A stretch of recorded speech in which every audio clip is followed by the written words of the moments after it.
Prophet Marshall Currents. So it's the last 3 hours of the fast of the excuse me. So used to fast. It's the last 3 hours of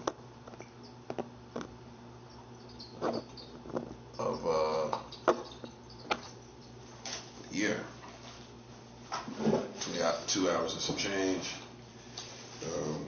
I kind of just wanted to knock out one more video, I guess you could say, as the year ends. So I got a lot of videos I could do, so I'll just be looking through all of them. Instead of getting titles like bars, like I used to write music, I'll be getting titles like bars. So I just get the title and just riff off of it, you know. So,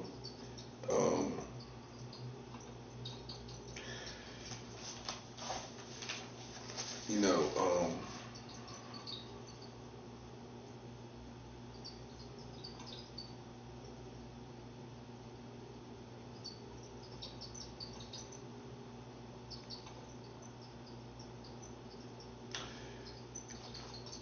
God's kingdom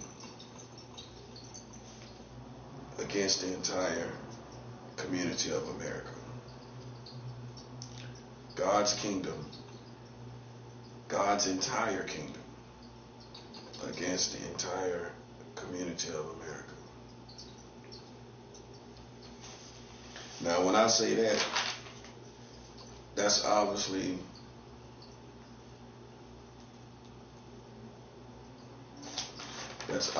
not Christians here in America. That's common sense. So I'm only referring to those people that's outside of God's kingdom. Now, this is where it gets tricky. People will still evangelize, right? But this still falls apart.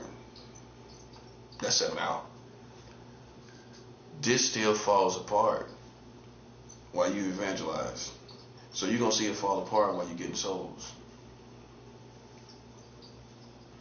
That's basically it. You're going to see it fall apart while you're getting souls. Because my heart is touched by all the good people that serve the Lord in this country. I'm glad for you. And I hope that you stay aware of your surroundings, and you stay armed as a citizen. It's no problem with being armed. I pray that God's Christians that's out there, you know what I'm saying, because there's a lot of devils out there, man. You know what I'm saying? They see us putting on for Jesus. You know what I'm saying? Some people want to challenge you. You know what I'm saying? In the name of evil. You know what I'm saying? Even though people might say, nah, them Christians, man. Some people going to say, well, you know, I feel some type of way. You know, it's going to be always that one person in the crowd. The homies might say, well, nah, I'm cool on that. Then there's always one, nah, I feel some type of way. You know what I'm saying? So, you know, you just keep, for real, you keep a strap for that. Okay? You keep a strap for that. That's where I just pray for the body of Christ, man, as we proceed forward, you know what I'm saying, into the Trump administration, you know, that people get licensed guns, because if you ain't got no felonies, if you don't know why the streets ain't got licensed guns, because they got felonies. That's why. You know, and so it's no reason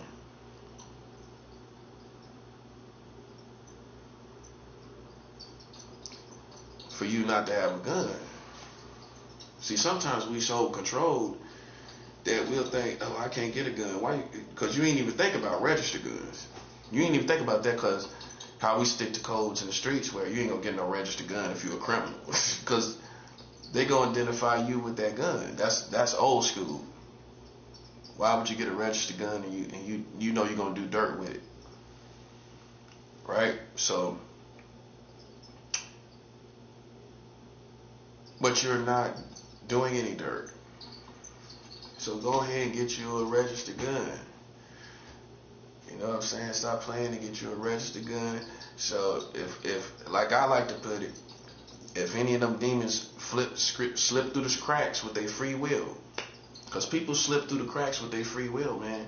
And it's not that God can't do nothing about it. I just use wisdom.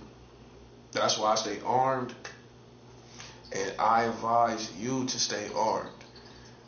You know what I'm saying? I advise you to stay armed. You know what I'm saying? As Christians in America specifically, man.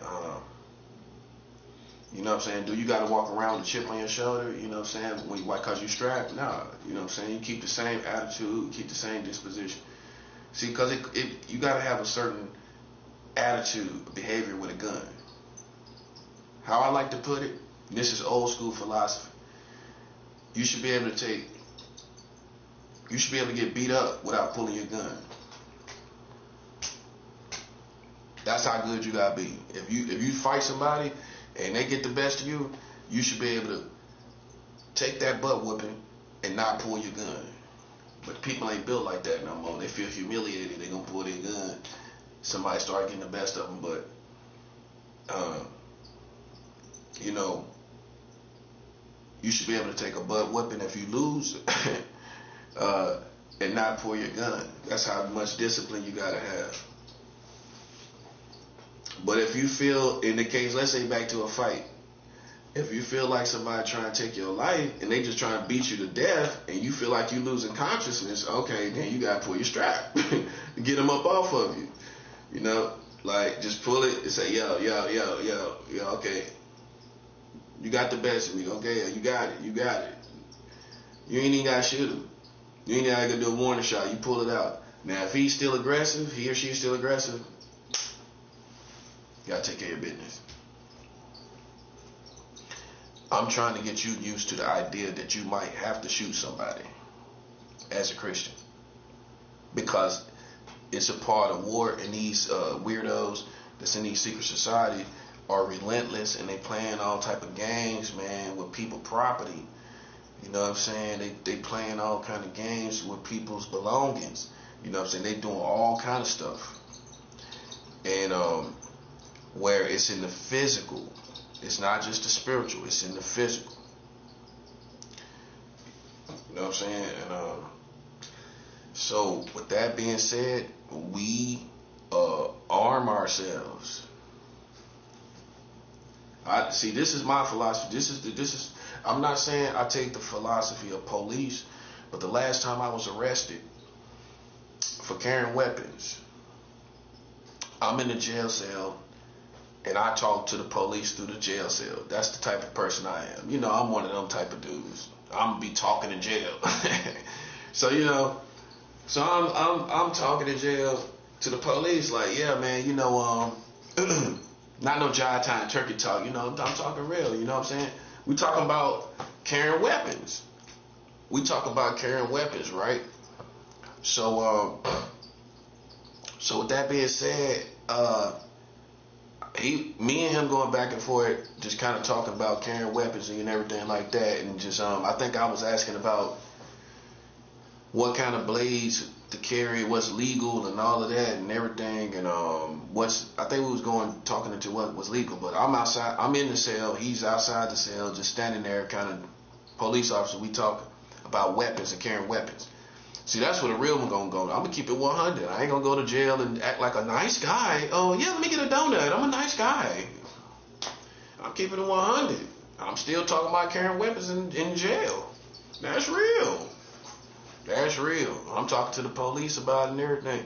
So I'm like, see, some people don't take realness in jail. You know what I'm saying? You start being a nice guy. Sure. Do this, sure. Turn to the side, sure. You know, I'm going to be the same dude 100. You know what I'm saying? So, the police was like, you need to carry a weapon. This is the conclusion of the conversation. He said, you need to carry a weapon because we might not be able to get there on time. Now this is my story. Like I always like to say, your experience in life might not be the same experience as mine.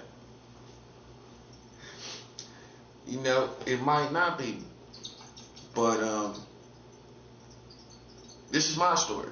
Okay, the police told me you should carry a weapon. Now, if the police tell you that, what you gonna do?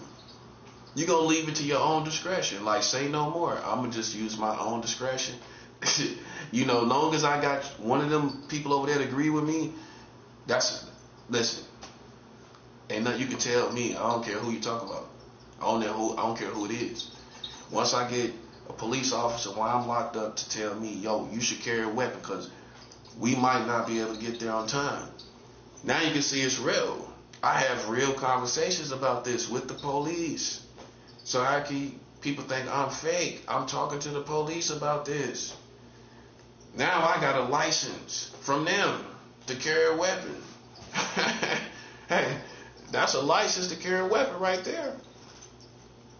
Yeah, police tell you, oh, well, you should carry a weapon because we might not be able to get there on time.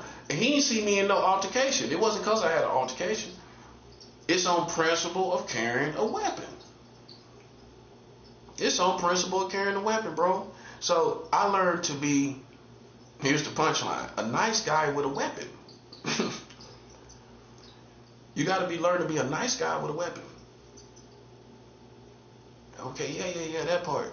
Which means you don't change your attitude because you strapped. Like, yeah, I just dare somebody look at me. You see, you don't get into that. You don't get into that, man. You know what I'm saying? You, like I said, you even go to the point where you could take a butt whipping. That's a real man. And people didn't even know you was strapped. Could have blew his head clean off. Could have cold bleed, like they say in Compton in California, they could have cold blew his head off, right? They always put cold on something, right? You remember that back in the day, Easy E? Cold this, cold that. But Happy New Year's, man, to everybody, man. Happy New Year's to everybody. You know what I'm saying? That's really striving to serve God, man. You know what I'm saying? Like, you know,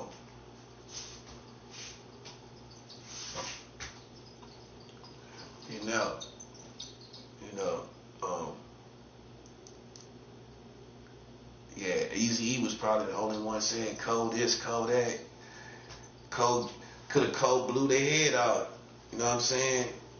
But it didn't happen because you learn to take a butt whipping and walk away. You know what I'm saying? You learn to do that. You know? And you learn to be a nice guy with a weapon. Okay, that's how you do it. You know what I'm saying? You're a nice guy with a weapon. And you know, it's just basically that's how you gotta do it. You know, you gotta do it that way. You know what I'm saying? You learn to hold a cold conversation, argue with people, that too. Because you might be doing that more than anything else. You argue with somebody, you know, hold up, let me tell you about do disrespect you, everything. See, that's what's gonna trigger you, the disrespect. You know what I'm saying? Like somebody say insult you, call you out your name, whatever. You gotta be able to just take it. See, I learned to be, I'm gonna tell you the truth, that comes with time of carrying weapons. You get so used to carrying weapons where it's second nature. That's when you learn the art of arguing with people without even thinking about you got a weapon on you, or you get in a fight and you don't think to use it because you're so used to carrying it, you get a discipline. That's another reason, man, to carry weapons. So you get used to carrying, so you get used to the attitude with a weapon. As long as you don't change your attitude, you're going to be good. And good mental health. You got to have good mental health. Because even if you carry blades, I mean, you could slit your throat, you could slit your wrists with blades. With any weapon, you got to have good mental health. You know what I'm saying? So, you know, um, how I voice it. I mean, how I process everything. My weapons are my friend, my companion, and that's real. I done had my weapons on the streets, homeless, man, and that's the thing that gives you that security. So it's like this sentimental bond. It's like Tom Hanks on Castaway. Wilson. Hey, your weapons is Wilson, bruh. Hey, your weapons is Wilson. With the hand on it and the bloody hand on the volleyball. Hey, your weapons are Wilson. I'm serious. You get this sentimental value where you might almost want to cry. You lose your weapon. You think about, man, I had that this time, that time. You start being like Tom Hanks. Wilson, lose your weapons. I don't care if it's a pole. I don't care what it is. Whatever weapon. If you're a weapon carrier, you done had a pole. I done carry metal poles. It ain't fronting. Hey, I hit somebody in the head. If I hit you in the head with a pole, this is something we got to learn as Americans. You got to learn to carry multiple, various different kind of weapons. And I'm glad I'm talking about this. Because I also believe in carrying pepper spray. I'm going to get that. That's been on my to-do list for quite some time. The only reason I ain't done it is because I've been having other projects financially. But that definitely is on my list because it's too cheap. It's $15 for one. And they got the trigger on it like a hand trigger, like a gun. So you don't have to... If you ever had a can of mace or pepper spray, you got to switch over, like this nozzle, the old school one, you got to switch it over. And then under panic, you might not be able to, you'll be filling it with it. You can't push it down and spray it. So now they got the kind now, I think it's based on when you're frantic or panicking, that you could just pull it out and shoot, and you spray it in people's face. Now, where it gets tricky, also the last time I was locked up, I talked to my attorney. And I told her about, because I had a charge for carrying weapons. When I talked to my attorney, I was asking her, do you carry weapons? I'm just being real. I asked her, I was like, you don't carry weapons as a woman? She's like, no. She was a pretty Indian woman. She was like, no, I don't carry weapons. I'm like, man, in these days and times, I want my woman carrying weapons, right? So, got some hair on my tongue. So I want my wife carrying weapons. So she like, she was like, I was like, I said, what about mace? What about mace? What about pepper spray? She was like, no, not even that. So, anyway, she told me it's illegal to carry mace in the state of New York, right? She was wrong. She wasn't right. I went and checked and you can carry mace, legal mace in New York. Now, I don't know what kind of mace it was or pepper spray it was. I don't know what it was. You know what I'm saying? That's illegal. But when I looked it up, my attorney was wrong. She was wrong. She was actually wrong. So with that being said, man, I went and looked it up, and sure enough, there's legal mace. I found legal mace. I googled legal mace in New York, in the state of New York. The mace you can carry in New York. You can't just get any kind of mace and pepper spray. But I'm guessing if you can buy it here in the stores, if wherever you find it in the stores, I mean, obviously that probably would be legal, but I don't know where you can find it. But on online, you gotta they ain't gonna check and see if it's legal in your state. If they might just send it to you. Just like knives, if you carry a blade, like for example, in New York, 4 inches is the legal blade, right?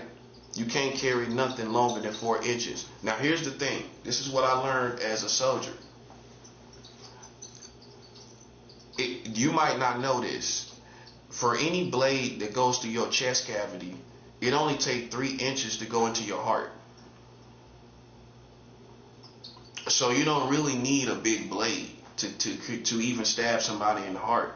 I went and looked all this stuff up. Pardon me, I'm just an educated person.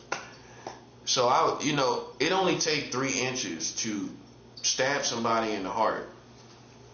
So if you go 3 inches into somebody's chest cavity on the left side, the heart's always on the left side. Your right side, right? So you're always going for the right side. If you stab somebody in the heart,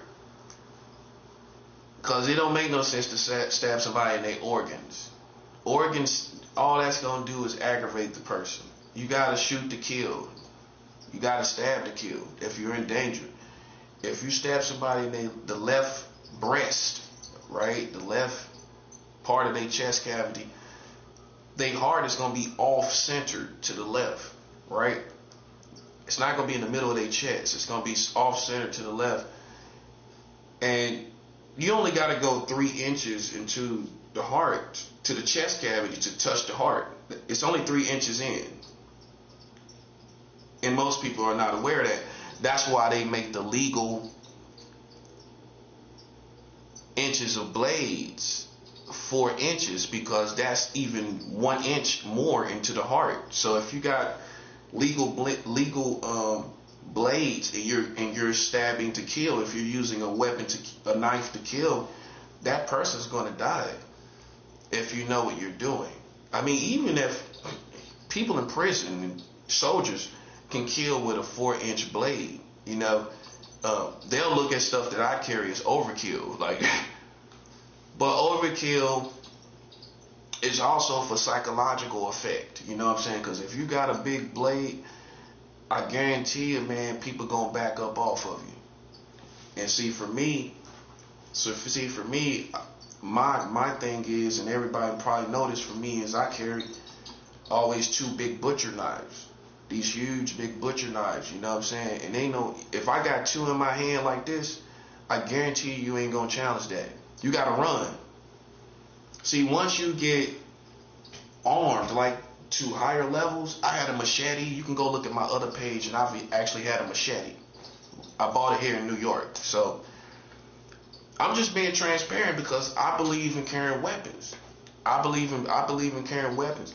You know what I'm saying? And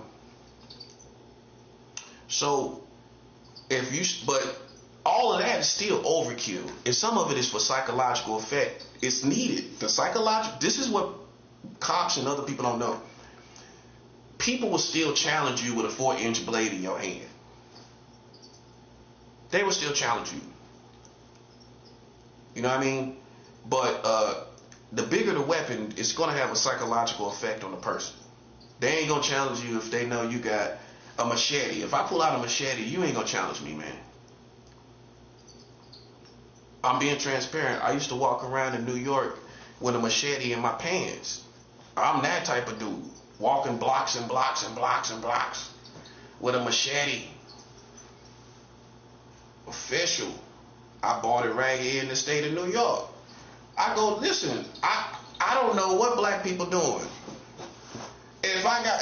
My mentality is if every time I see a hardware store, a hardware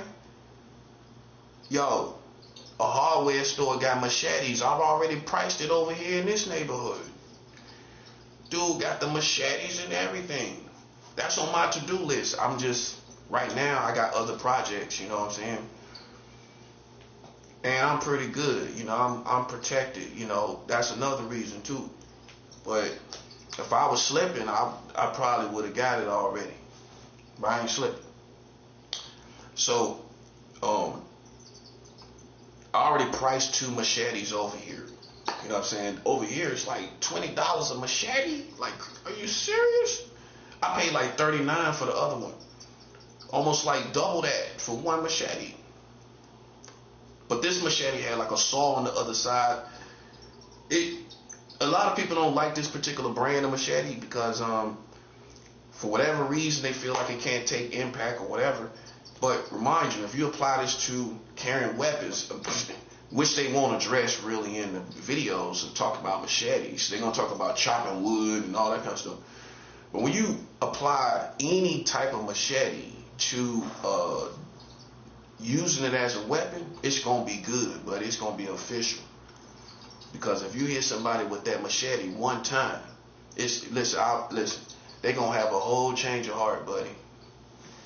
If you feel that power from that machete one time, that's all you listen, buddy. You gonna say, please.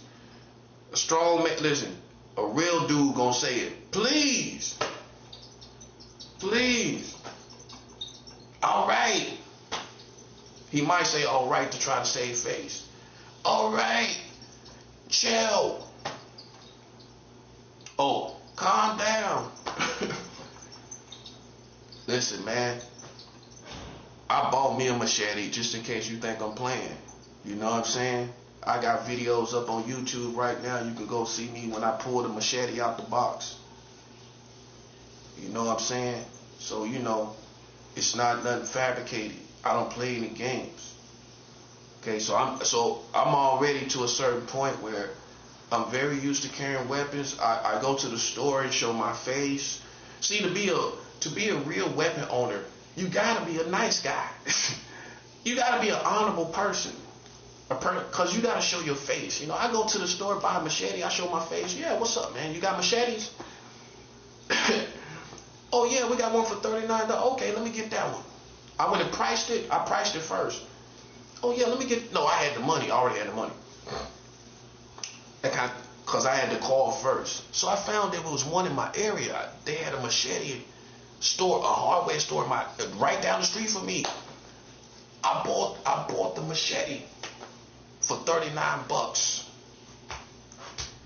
And now my machete that I had the blade on one side and the saw on the other side. Now, the saw on the other side, if I hit you with that saw on the other side, you're gonna feel it. It's gonna change your life. So anyway, I learned to wield it too. You gotta take time learning to wield it. Anybody that have machetes is gonna tell you that. You gotta take time to learn how to wield it. You can't just pull it like a blade. And if you don't know what you're doing, you ain't gonna have your own form and be able to feel it. So you gotta learn how to find something like that you can tear up and really learn your form, your own form. So I learned my own form. I know, like it's like riding a bike. If I pull a machete now, I know I got my own form. I done wielded it around so many times. And I always go, huh, huh, huh, huh. That's how I sound when I use my machete. So, you know, I'm Machete Marcello, you know what I'm saying? You can call me that. I'm just playing, but yeah, I'm probably one of the only New York black dudes walking around with a machete these days. I'm surprised that I was the only person doing that, because like, for my logic is, okay, we can't really carry guns in New York, right? We can't carry guns here. People gotta be insane playing with me, bro. That's why I be tripping off of them. Like, bro, I was carrying a machete here in New York. Walk around with it on me. You don't doubt the man to do that, bro. It's one thing to carry a blade. A machete? You think he gonna just say, oh, okay, I'm not gonna do anything. Yeah, man. You know what I'm saying? My goal is to get 2 of them. I'm gonna have 2 of them. I'm gonna get 2 machetes for each hand. Cause if I pull 2 machetes on you, I guarantee you gonna run. You ain't gonna try to talk anymore. You gonna say, yo, man, yo. You gonna try to trail off, yeah, blah, blah, blah, blah. But you gonna walk away. You know why you gonna walk away? You ain't gonna challenge me with no 2 machetes in my hand, bro. That's why I always believe in double blades. If you carry blades, you get two. Because if they grab one hand, I'm going to hit you with the other. I don't ever carry no one blade. That's my style. I always carry double blades. So when the police ever arrested me, they arrested me for two blades all the time. All the time. I always get arrested for two. I don't get arrested for no one knife. Think about it. Why I carry one? It's my logic. That's just my logic. And I've been practicing that logic for quite some time. So I carry two blades at all times. You know what I'm saying? Because some dude gonna be trying to be a hero and try to grab your hand. As soon as you do that, I'm gonna tear all your body up, your head, your stomach, your face, wherever I want to hit. As soon as you try to grab that, I'm coming with the other hand, right on top of you. That's the whole logic behind it. And you're gonna get more hits in way quicker. It's over. It's all over. I guarantee you're gonna be more concerned about getting to an ambulance than any problems you have with me. See, when you study war, man, this is what kind of person you become. I study war. I sit back and I take hours and hours and I talk about it. I think about it for hours and hours. And I back it up. I put money. I show my face in the store where people can say, well, yeah, that's 100. This dude bought a machete over here. He bought a machete over here. That's 100.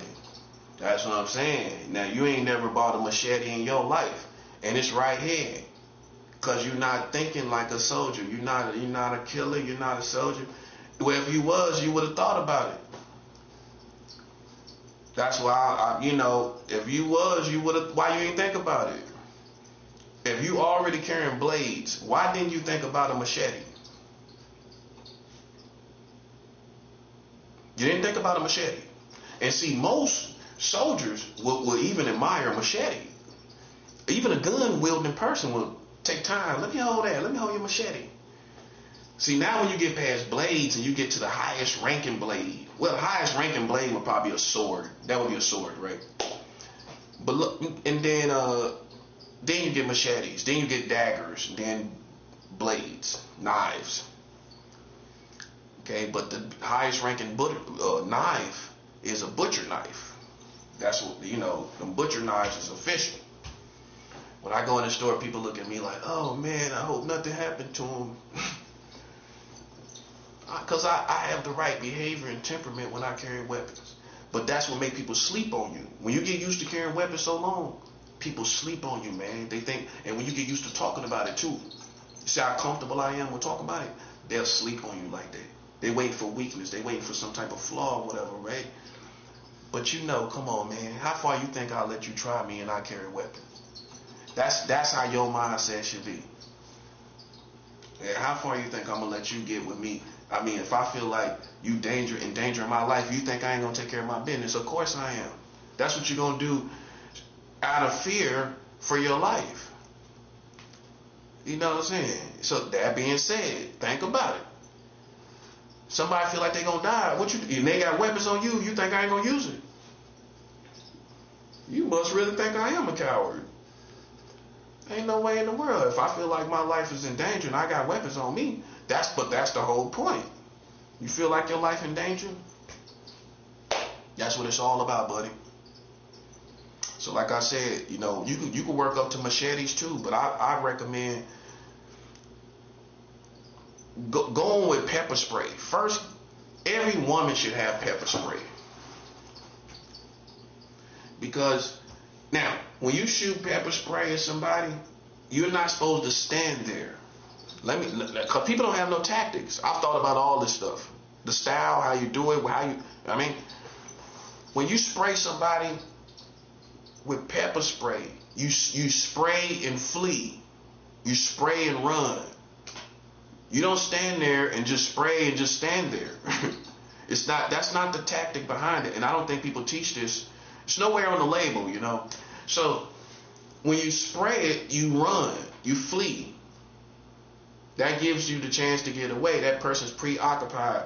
They ain't gonna make it 2 or 3 blocks with all of that going on. You sprayed it in their face.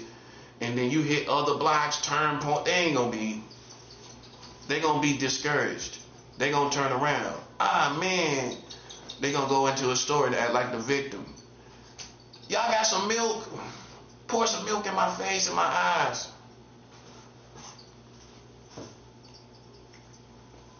Okay? So, pepper spray is first. It's only $15, no less than $20. I suggest you get two. I'm always about the two-hand weapons, period. So whatever you get two. You know what I mean? You get 2 cans of pepper spray with the triggers on it, with the gun triggers on it. So you can have that in your coat pockets, and just like you're ready to engage. Now, with carrying weapons, it can't be dusty and down in the bottom of your purse. See, that's how I want to get comfortable. When you carry weapons, you always gotta have it fresh to pull, ready, positioned to pull off your person. You don't want to be digging, because if some women will carry it, get it, and then it be all down in the bottom of their purse. Now, come on. If you arm yourself as if ready to go to combat at any time, right? Every time you leave the house, you're freshly carrying it on your persona with whatever apparel that you have on. You got a nice jacket on, don't have it in your purse, put it in your jacket.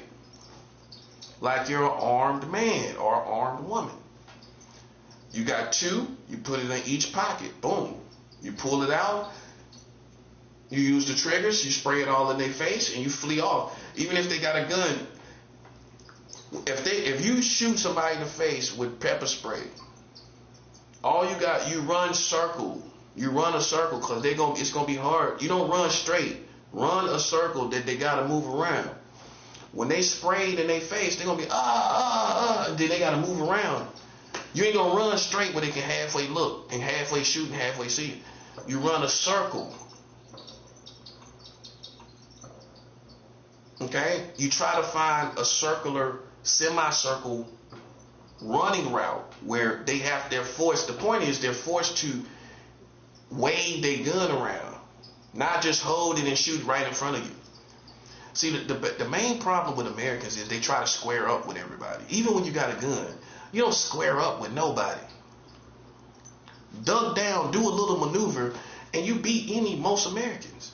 You duck down and start shooting. He didn't expect it, and he lost. Boom, just like that. Even with fighting, I don't square up. America's flaw is they square up. They don't got no boogie woogie. When I say boogie woogie, some little spin around style and whoop whoop wow, it's over. You gotta have your own boogie woogie, buddy. Yes, sir. Yes, sir. You gotta have your own boogie woogie. You think about it. You know what I'm saying? Like if you spray somebody in the face, don't stand there. As soon as he do that, you gonna run past him, behind him, and flee. It's gonna be too late. And then you keep running in circles. He gonna be it's too late. You sprayed him all in his face. He can't see right. That's first thing first. You get mace. This is for Christians. You get mace. And you can, in the New York, and you got to go look at your state, you can carry legal blades. But each state is different as far as what's the legal inches of the blade. In New York, I think it's 4 inches. Yeah, it's 4 inches. 4 or 5 inches. And some people think, oh, that's nothing.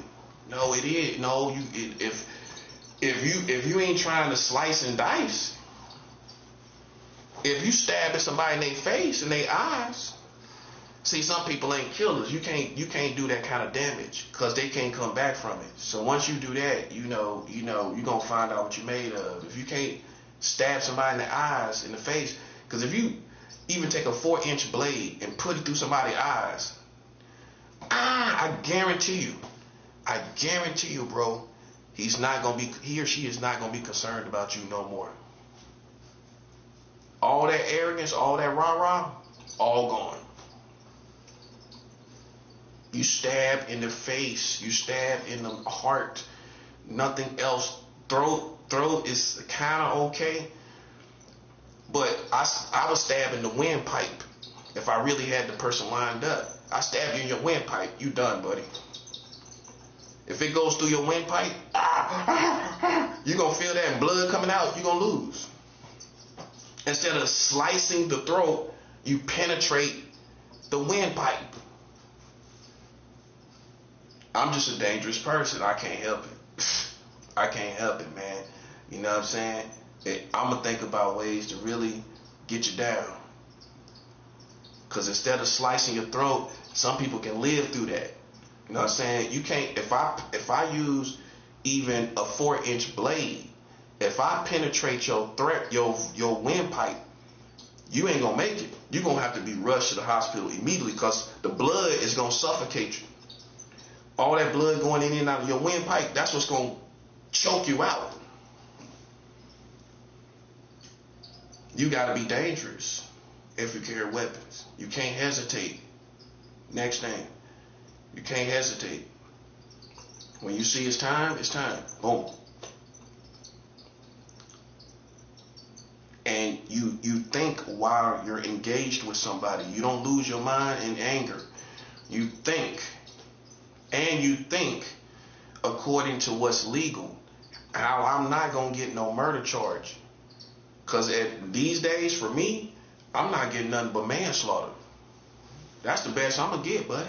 You ain't going to get me for no murder. All I'm going to get is manslaughter. Because manslaughter basically is you didn't mean to kill the person. You didn't intend to kill the person, but you did. You ain't going to get a lot of time for no manslaughter. I thought about all of this, as you can see. If you get murder charges, you did something wrong. At best, I'm at maximum. The worst charge I'm getting is manslaughter. That's it. Which means I ain't mean to kill the person, but I did. That's it. I ain't getting no murder charge where you can see I'm caught up in premeditating killings, because a murder is a premeditated killing. That means they gonna look at the fact that you had time to think about it. And I don't know what that time frame is. I'm gonna go check and see what the time frame is. Because if you out on the block, how you get murdered? Because to me, that's manslaughter. I didn't mean to kill this person, but altercation happened and I took care of my business. That should be manslaughter. But you can get murder out here. So I think it's a certain amount of time that you had time to think about it, which makes sense. Like, let's just say the person went in and out of the store and you was prepared to shoot this person. That's murder because you had time to think about it. I think it's just basically you had time to think about it and switch your mind to kill the person as more forced to defend yourself. If you're more forced to defend yourself, that's going to be manslaughter. You ain't going to get no murder. If you and the dude going back and forth and you describe that you felt like your life was in danger and you killed the person, that's going to be manslaughter. That's not going to be murder. I'll take manslaughter because you ain't going to get a lot of time. You ain't going to get no same amount of time. I don't care what city you in, state you in. In 2026, you shouldn't be thinking about nothing but manslaughter charges if you got to get a charge. I ain't getting no murder charges. Nothing but manslaughter for me. So you see my game is tight, which means I think about what I'm doing when I do it. I think about it. If I know I hit a person good, I ain't gonna hit them again. It's over.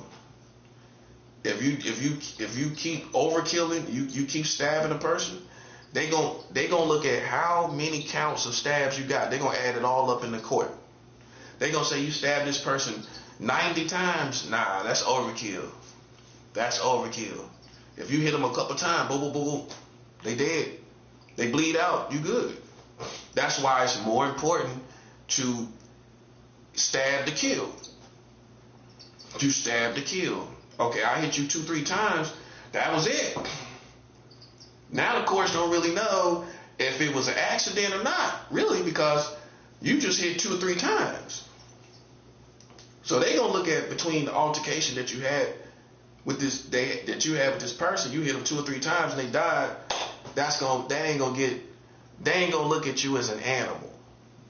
You hit them 2 or 3 times, boom, it's over. That's why you gotta strike to kill.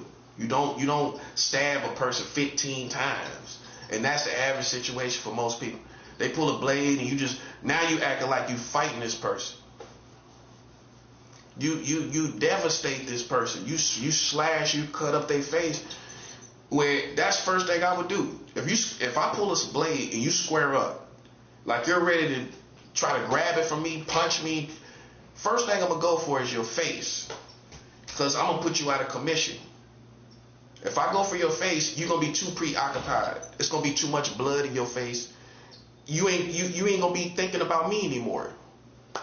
That's what you're trying to do. You're trying to disarm this person in all situations from thinking about you in a conflict as soon as possible, which means you have to be very dangerous to do that. If you hit somebody in their arm with a blade, he's still ready to go. Come on. Yeah. You got it one time. See, you not listen. You go straight for the face, mess his whole face up. I guarantee you're gonna be calling the ambulance. You cut his face up, all his face. He gonna think, he gonna feel it in his face. First of all that blood is gonna play on his psychology. All that blood. Oh man, I need to call the ambulance. Anybody would do that. You would do it too. You gonna call the ambulance. Somebody cut your face up, all that blood everywhere. You don't really know if you're gonna die or live. You think about bleeding out. You think about all that. First thing you're gonna think about, if I lose too much blood. Even in ignorance, you're gonna think that, oh man, I might lose too much blood. Oh, let me call the police. That person is disarmed. He's not gonna be a problem. That's the important reason why you strike dangerously from the beginning to put the person out of commission. You go straight for the face. It's over with. Oh man. They not used to people being that dangerous. They gonna think you're gonna go for their torso. They gonna, but if you hit that face a couple times, you sit back and see what he gonna do next. If he still like he charging you, you take care of your business. Cause you ain't gonna get an attempted murder charge for slicing somebody in the face. Nope. Unless you stab for the eyes. I might in certain cases, but I might slash your face up. You know what I mean? And you're gonna be too preoccupied with that. It's not really to harm the person that bad. It's about disarming this person. This is 2026 we're going into. You're focused on these aggressive 2026 people that will take a couple stabs and still try to charge at you. You can't do that. You got to slash their face.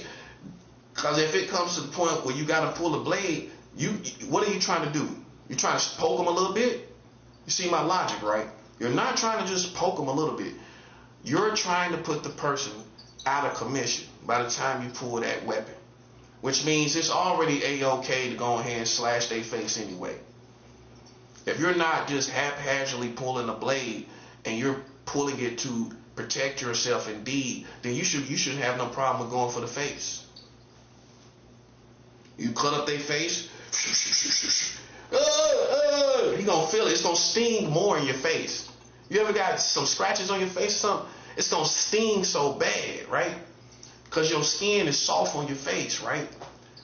You hit them all across their face and forehead and nose. I'm talking about. First thing you gonna do, then you gonna look at the blood. The blood ain't gonna come out instantly. It's gonna gush out, right? It's gonna be like the candy gushers. It's gonna gush out, right?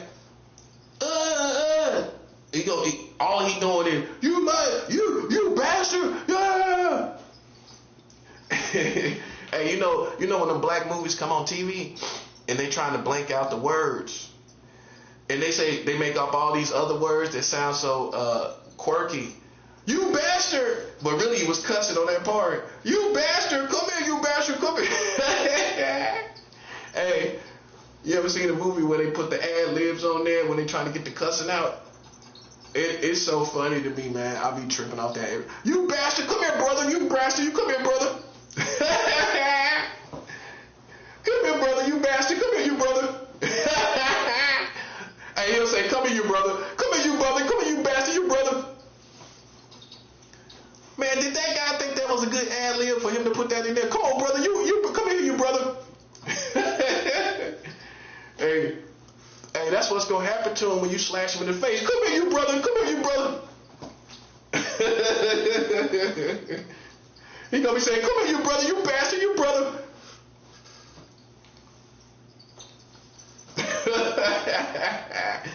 Hey, listen, man. Listen. You don't, when you actually have to pull the blade, you get to work, buddy. You do not play with it. You know what I mean? Because that's what's going to get you killed right there. You done pulled the blade. Now it's a matter of life and death for that person. Now, if you play with it, let's just say he get the blade. What you think he going to do to you? That you pulled it on him first. He going to try to kill you. That's why you just based on that part of that psychology. As soon as you pull it, you got to get to work. I mean, if it's a matter of being projected into the altercation, you got to go ahead and get to work. First thing you could do, the easiest thing, what he ain't going to expect is going for his face, because he ain't used to that many dangerous people. He ain't going to shield his face. You hit him with that, and then see if you got 2 blades like I teach to have. One of them blades going to get him in his face.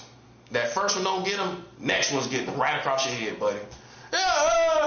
Then he gonna let go of that hand, boom, boom, boom, boom, and you're done. You gotta watch how many times you do it though, because that's gonna be charged in the courts. So you don't do overkill if you ain't got to. You gotta start processing how many times I'm hitting this person with this blade. You know what I'm saying? That's being tight.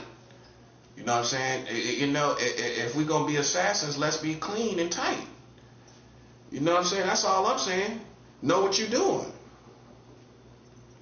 I go for somebody's face. Listen, you ain't gonna want to live after that anyway. Once your face messed up, you can't get no reconstruction surgery to fix it. So what's worse, a gun or blades in your face? It's a form of death. You're gonna look in your face ain't gonna ever be the same. You can put cocoa butter. Well, I'm gonna put cocoa butter on it. They say to get it. I'm gonna put some cocoa butter on it. I'm gonna put some cocoa butter on it. I'm gonna put cocoa butter on it. Palmer's cocoa butter. It might work. You hoping it work, don't you? Well, if I just keep putting it on there, I just keep putting it on the side, it won't work. Oh, the other thing is the wounds secrum. The wound secrum. How you ever bought that? Put it on a scar. It didn't work at all, did it? Man, they got a lot of people money off that little stuff. That little oil scar secrum stuff. You know what I'm talking about? Yeah, I got that before for a little scar, man. It did nothing, bro. It did nothing. The truth is, you need something intense for scar tissue to go away. That's scar tissue. A scar tissue ain't gonna go away from some little oil you putting on it. That stuff gotta be intense, which means you would feel it tingling and doing something. You don't feel none of that. That ain't gonna do nothing. To no scar tissue, ain't gonna do nothing. But if I hit somebody's face, man, listen, you gonna want to die every time you look in your face. Face gonna be toe up. Gonna look like the dude, the Dark Man wrapped up in whole face wrapped up. Remember Dark Man? We walk around here looking like Dark Man. Yeah, you gotta go for the face. Now see, if you that dangerous blaze, people gonna fear that. But see, they ain't not used to people being that dangerous. You pull that and go for the face. Oh, whoa. Everybody like that already. Face messed up, it's already over, bruh. It's good and over already. All you could do, you might try to charge the person, but once you see enough significant blood, you're going to go in the opposite direction. So really, I can hit you in your face and leave. I can hit you, but I might have to watch out for you on the streets. That's the bad part about it. See, if you hit somebody in their face, you're going to always have to watch your back. That's the truth. That's the bad part about fighting people in your neighborhood. That's what I don't believe in. I don't believe in that, because if you wind up doing something to somebody and they know people and everything like that, you can't win. Now you don't know who against you. So if you do hit somebody in the face like that in your neighborhood, you know what I wouldn't do? You wouldn't catch me going to that store no more. That's just good security. That's absolute perfect discipline. You would never see me in that store again. Nope. I did that kind of damage. You might bring your uncles, aunties, something like that, try to catch me slipping. You might see me up there. Yeah. There you go. You know what I mean? Yeah. Yo, come on. You know what I'm saying? They done placed you at the corner store. You still going up there. I ain't gonna be back. You ain't gonna see me again. That's the end of that corner bodega. If I cut somebody's face up in the bodega, you ain't gonna see me in that store again. Now that's discipline. That's good, right? That's good discipline. If I cut somebody's face up in the bodega, you ain't gonna see me again. That's it. The end. The end. Because they might like this dude more than you. What about that part? And then people in the bodega talk, yeah, you know, I seen that kid that cut your face up, bro. That's how I might get started. Yeah, son, that kid that cut your face up, yo, I seen him cut, word. He the one gonna get it started. Because it's gonna be hit and miss for him to see you. How it's gonna get started? The dude at the bodega trying to be cool with everybody. That dude right there. Yeah, yo, I seen the dude that cut your face up, man. Word. Yeah. He come through here. Word. Well, what time he consistently come through? Well, I see him sometime. I see him at nighttime a lot. Oh, word. Well, yo, I'm gonna give you my jack, right? Call me when you see him. You heard? Call me when you see him. It's just that kind of stuff. So, you know, it's gonna be the bodega dude you gotta watch out for, and the little workers and the little people hanging around, and then the little people hanging around in the store. Yo, yeah, them dudes, females too. Yeah, I seen that dude that cut you. What? Yeah, he be coming around here frequently around 9 or 10 certain times. I hit you. Yo, give me your number. Give me, like, as soon as he come through like that, and that's how I do. Listen, if I do something more at a bodega, you ain't gonna see me again, buddy. You ain't gonna see me again. Just for the politics, for all those reasons. Not more so than bumping into the same dude. You gonna have to watch the whole bodega. That's what's gonna be the problem. It's gonna be the bodega that's gonna be the problem. Yeah, people coming in, other people and everything. People lingering in around the store. Them type of people. People you might have not paid attention to that day. You know what I mean? I'm serious, man. That's why I'm tight. I'm tight with mine, bro. You know what I'm saying? So, no, the soldier, the Christian has to be this way. You gotta be this way, man. You gotta be this way, man. Cause it's people that think they harder than you, think they smarter than you, man. And the truth is, man, they slipping and they ain't got no tactics. They ain't got no fighting style. I'm always ready.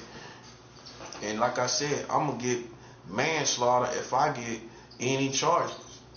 I'm not getting no murder charges. I'm not. I might get off totally. I might get totally off. Cause I'ma move just right.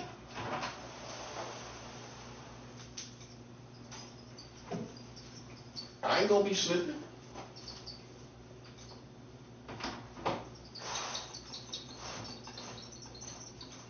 But you gotta think about it a lot to get as savvy as other people.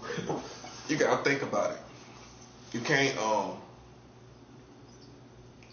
can't just don't never think about it. You gotta think about war, man. And that's one thing that being a Christian that is not discussed, you know, because it's a touchy subject already to be carrying weapons. And then you gotta know how to shoot the weapon. If you got guns, you gotta learn how to shoot the weapon, and you gotta learn how to use it. You gotta learn how to run and shoot and all of that. So as a Christian, if you do buy a gun, you can't just buy it and say, well, I'm just ready if somebody. You gotta learn how to shoot the gun. You gotta learn how to run, duck. You hear shots ducking. zigzag. You got to run zigzag. You can't run straight like Ricky on Boys in the Hood. That's what happened to him. And the bad part was he was a football player. He could have been cutting and everything. 7 yards and cut. 7 steps and cut. What happened to the cut? See, that was the unbelievable part on Boys in the Hood. The unbelievable part was Ricky ain't do no cuts. And he just ran straight, didn't he? But honestly though, that's actually accurate, man. Because you know what? A lot of people, man, they just don't think. They ain't gonna think about it. You run zigzag. I learned that from a chick I used to live with. She was from the South Bronx. She the one taught me that. Run zigzag. Cause she's from the old school South Bronx. She used to travel with the Yankees. She used to sell cocaine in the clubs. You know what I mean? Back in the day, she used to sell coke in the clubs. So me and her started living together, and so I've lived with a woman from the South Bronx. You know what I mean? And one thing I learned from her, which you should expect, I learned something. She taught me about running zigzag. If you ever get somebody ever shooting at you, you don't run straight, you run zigzag. Cause most people ain't that good at aiming, but the novice, if you just standing straight, you running straight, anybody can just basically line you up pretty good. But when you start moving and ducking and weaving, most people ain't that good of a shot. You know what I'm saying? They not that good of a shot, man. You could get away, but you can't be scared. You gotta think. You gotta be proactive. Like anytime I have an altercation, I'm using my brain. I'm paying attention to what people are doing. That's the main thing. That's how you know I ain't playing, cause I pay attention to what people doing. Like one time here in New York, after I got in the fight, and the dude just kept coming at me, I pulled my weapon, right? He went in his car and went like he was going for a gun. I already knew what he was doing. So you think I'm gonna stand in the bodega and let him come into the bodega with a gun? No. I stepped out and I was watching him the whole time. I pay complete attention to my enemies. I pay complete attention to whoever the opponent is. And I'm watching every move you make. And he went all into his car. I don't even know if he had a weapon. He might have had some little piece of stick or something. Who knows, man? You know how people be fronting and everything. Even yourself, man, you ain't gonna really let nobody know if you ain't got a gun. You ain't gonna let nobody know till it's too late. Or you ain't gonna you gonna put up a better boast than what you actually got. That's not lying. That's just making sure, that's protecting yourself. So hopefully you can repel them without them actually knowing what you got. So I don't know if he really even had a gun, but he went and rambling in his car. So I walked away. So as I was walking away, he approached me. Now as a man, I turned around. And then he talking about, well, yeah, he seen me, I got my phone in my hand the whole time. He said, yeah, man, if you take any pictures of this car, I'm gonna lay you down on this block right here. I said, man, I'm real. He said, so? That's how I know he was fake. This dude was supposed to have a gun. He got his hand in his pocket. This is in New York. He got his hand, we done fell out in the bodega, right? So him and his friend jumped me, right? But he was mad. The whole thing was staged because he was mad that I stuck my finger up at him because he called me a pedophile based on these politics these people were saying out here. So he went past me and talking about, I see it, like that, something like that. That's how I know he one of them little secret society people. So he couldn't save face. I did it and he did nothing. He didn't do anything about it. And it ate him up inside that he couldn't do nothing about it. So they kind of staged a little fight. You know, you could tell it was fake because he was trying to save face from the first time. But that show you what type of dude I am. If I was scared of him, I would have stuck my fingers up in his face. You know what I'm saying? But he couldn't save face for weeks and weeks and weeks and months from that. I think it was a couple months. He couldn't save face from it. So it ate him up inside. So they staged this little fight or whatever. That's what I think. And I got jumped. Didn't have no blood on my face, no blood, no swelling, nothing. I took a picture. I ain't have nothing. But after I got jumped, he acted like he was a crazy madman. He was coming back into the store. After I got jumped, he acted like he was gonna come for me again. And so I pulled my weapon. See, I pulled it at the right time. Now little did they know, I practiced what I preach. I took all the punches they got and it didn't even knock me out, right? I didn't pull my weapon. I had it on me. I could have pulled my weapon. I know he thought about it. When they jumped me, the way they was punching me, I had it in my back pocket. I could have just pulled it and swung around and you know what I'm saying? That could have been way more nastier. You know what I'm saying? But I stood in his face when he had his hand in his pocket talking about he got a gun. I'm like, listen, I'm real. So his little friend came out the bodega talking about, come on, man, it's over, it's done. You know what I'm saying? So that was the end, man. So that's how I ended.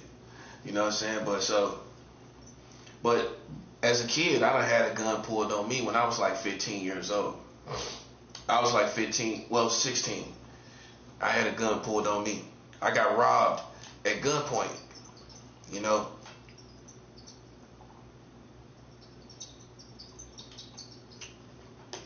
I got robbed at gunpoint. And they got stuff off of me.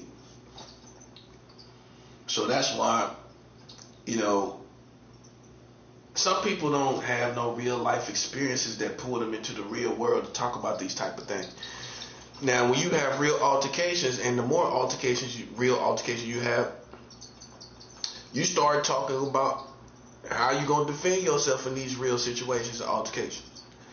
And so, real recognize real. You know what I'm saying? Like, if people tell you you've been through a handful of things that made you this, look at real altercations and how you gonna protect yourself from real altercations. They gonna consider themselves. They gonna relate to that.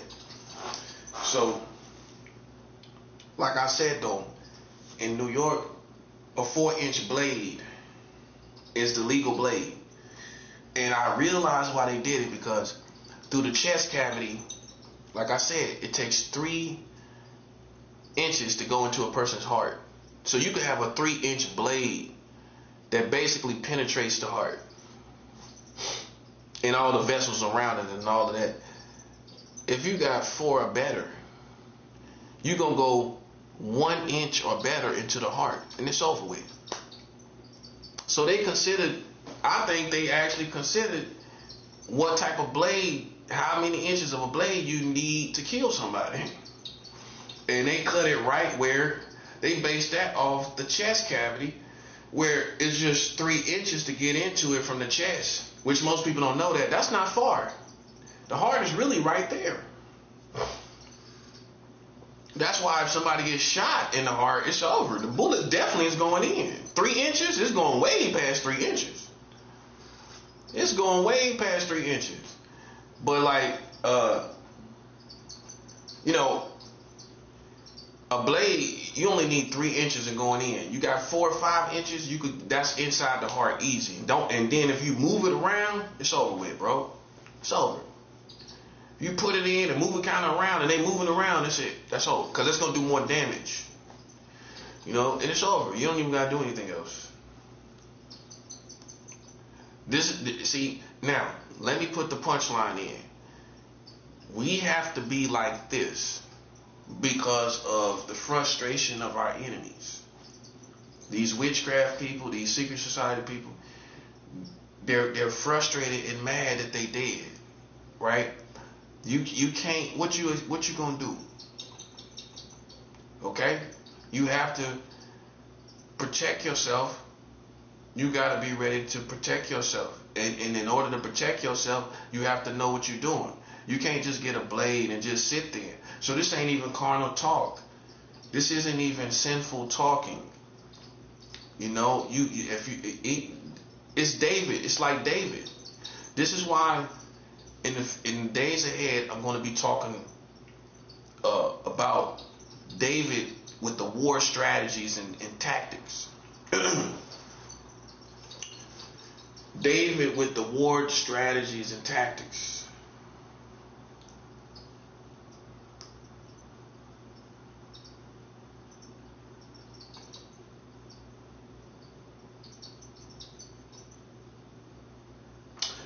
Because David studied war.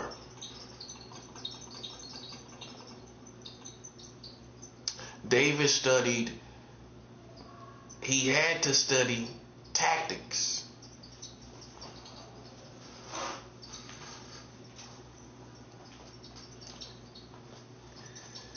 Okay? So, in order to be a warrior, this is what you got to come to terms with. In order to be a warrior, you gotta study war.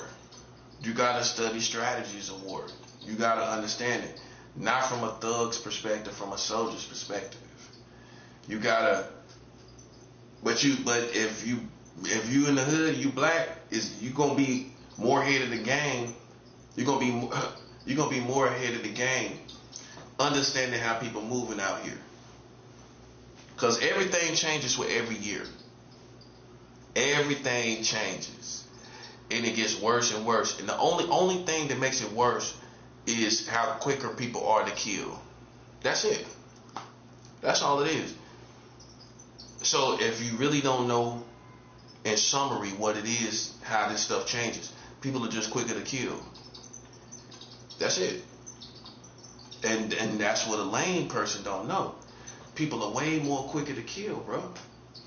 And you playing games. You know what I'm saying? And the more years go by, that's the only thing that changes on the street, really, is people are just quicker to kill people. They're quicker on the draw. You know what I'm saying? Every year, every passing year, people are more quicker. That's it. With every year, every city, that's all it is. In the city that's the murder capital, that's the city that's quick on the draw.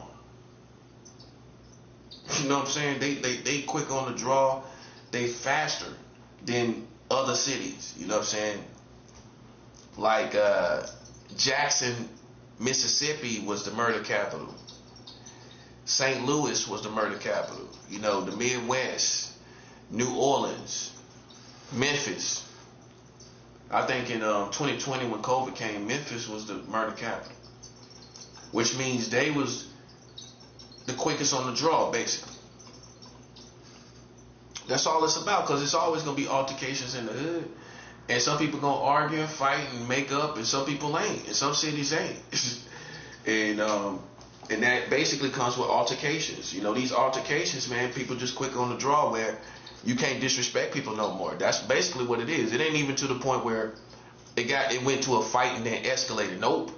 It was a verbal, more times than not, it was a verbal altercation. And they was quicker on the draw to shoot somebody. That's what it was. That's what it is. Because arrogance is at an all-time high, man. Some people, you can't even say nothing to them. You can't even look at them. Like, when you're in a real dangerous neighborhood, this neighborhood ain't dangerous, though. But, like, when you're really in a dangerous neighborhood, when you go into a bodega, you can't even... You gotta hold your head like you in prison or in a shelter. You can't, on the streets, you can't look at nobody, because it's gonna be misinterpreted. If you look at somebody more than one time, it's gonna be misinterpreted. You're gonna be forced to have a conversation just to make that person know you cool, not out of fear. Like, if you just, for whatever reason, maybe you drunk or high or something, you're gonna have to say something to throw it off. Because it's going to be misinterpreted. And some people might say, yo, do you know me, man? Like, oh, why you keep looking at me? And all you can say, man, I don't mean no disrespect. That's all. That's all you can say. I don't mean no disrespect by it, bro. You know what I'm saying? Most people gonna trail off on that. You know what I'm saying? If you say you don't mean no disrespect, they ain't gonna say nothing. Most people. But keep in mind, you walk around armed yourself. So if somebody keeps saying something to you, you say, yo, but I just feel like that he keep talking. What you gonna do? Cause you can feel the tension, right? You don't know if he finna do something to you. I'm telling you, man. In a world that where things are unprovoked, where stuff is unprovoked, and people die from unprovoked killings, you can't underestimate. I wouldn't even try nobody. Okay, if you can die from unprovoked, you could die as a result of an unprovoked killing.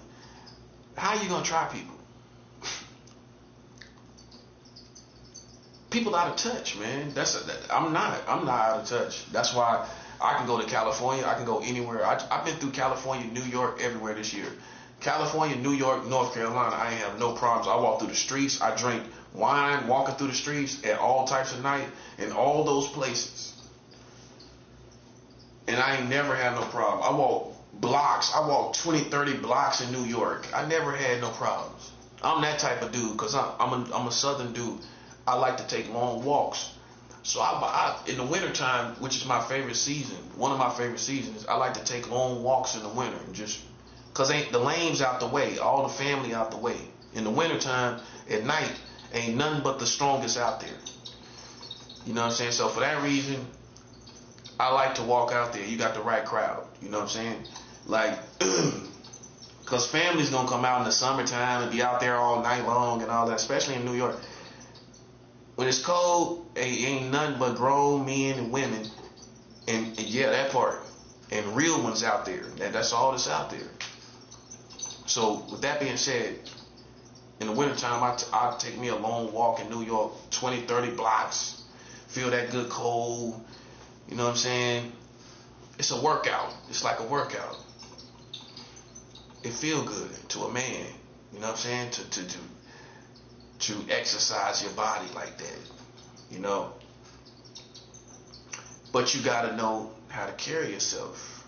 It's just, I'm used to it. I can go anywhere in the world. I can go anywhere in the country and I don't have no problems.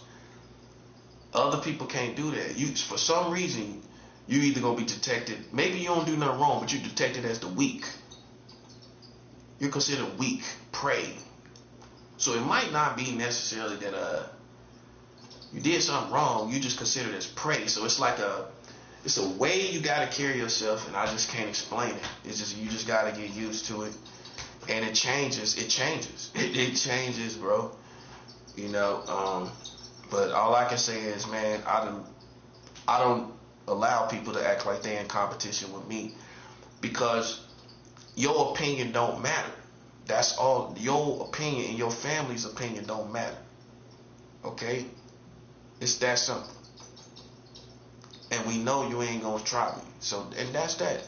So, you know, I don't even, because I know people clout chase. They try to get they act like in their own little world that they in competition with you. In your own little world, you ain't never stepped to me, so you ain't never said nothing really out the way to me. You ain't never really directly challenged me, so we don't get no points to the indirect challenges. We the best. We don't get no indirect challenge where you think you in the stairwells yelling and triggering me like I don't know. Man, come on. I just pulled that woman's card, man. Lames, bruh. That's a lame. But that's indirect. She would never in her whole lifetime ever say nothing out the way with me, out to me. You think she would? I guarantee you she wouldn't. And we know that don't. And we know that don't. Okay, going into 2026, we know that don't. That's what I'm talking about, buddy. And that's how I pull cards. Because that's the bottom of the barrel. You know what I'm saying? In every way, I guarantee as a companion, she's the bottom of the barrel. You the bottom of the barrel companion-wise, too. Yeah. She wouldn't challenge me. You think she would? No. That's why I don't allow females to disrespect me. And you can't be mad if you're a man listening, because she in my politics, right? She's supposed to be acting like she playing with me, right? Okay, so what you gonna say? As a real one can't say nothing. Out here in these streets. No, you can't say nothing. These women get clapped out here in the streets. Listen. Dudes pull hammers on these females, they get clapped out here. Listen, you shouldn't have been playing in these dudes' politics. You have to wake them up. You in the jungle. You know where you at? You in the jungle. Welcome to the jungle. It gets worse every day.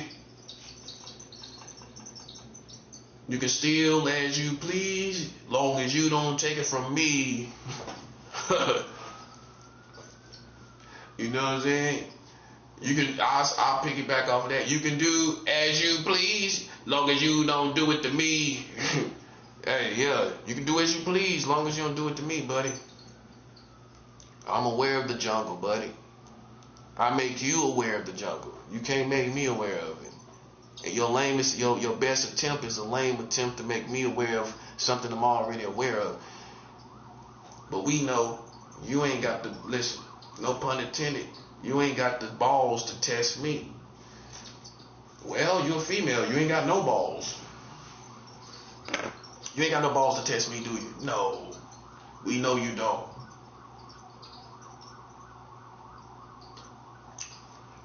So, how serious we take you?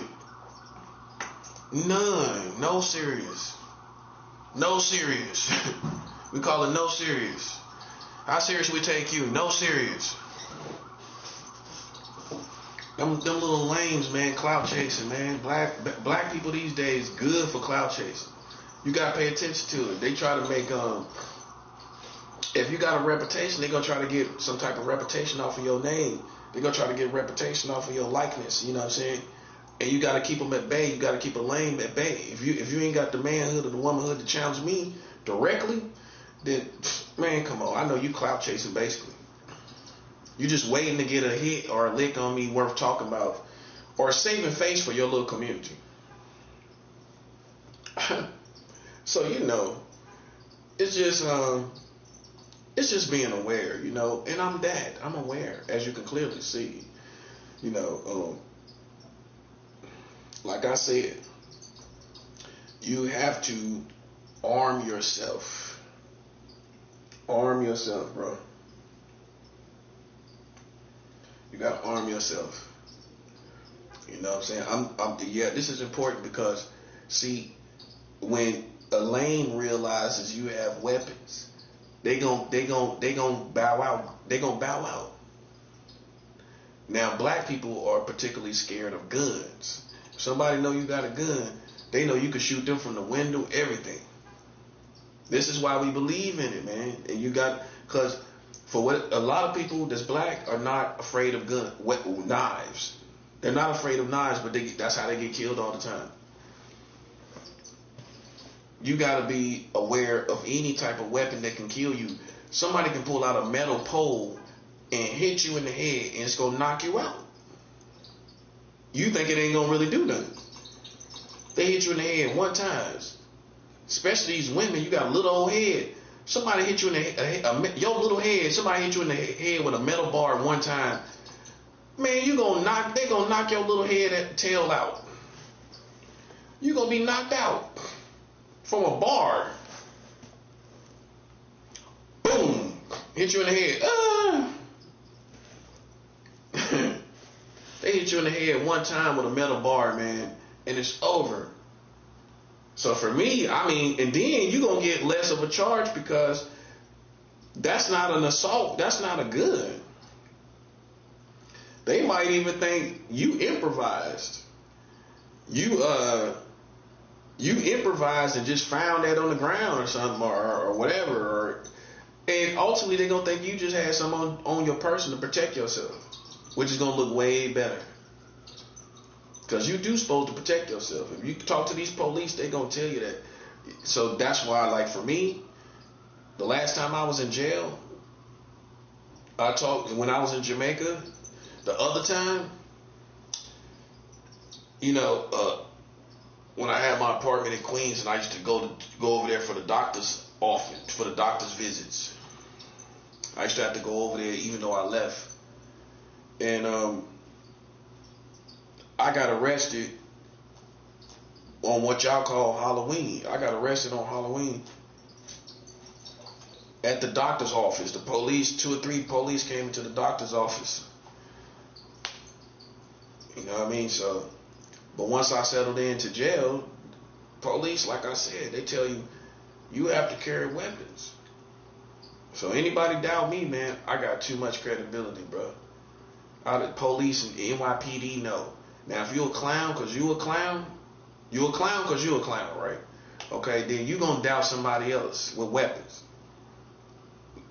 And you know what's gonna do that? You're gonna look for signs of your type of humanity in that person. And when you think you found that, and you know you weak, you're gonna think that person is like you. Which means if you find me having a sense of humor or show some signs of humanity, you don't think I pose a threat, right? I don't suffer from psychosis.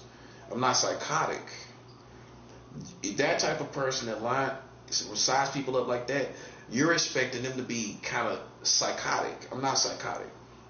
Which means I got a personality, I got a sense of humor.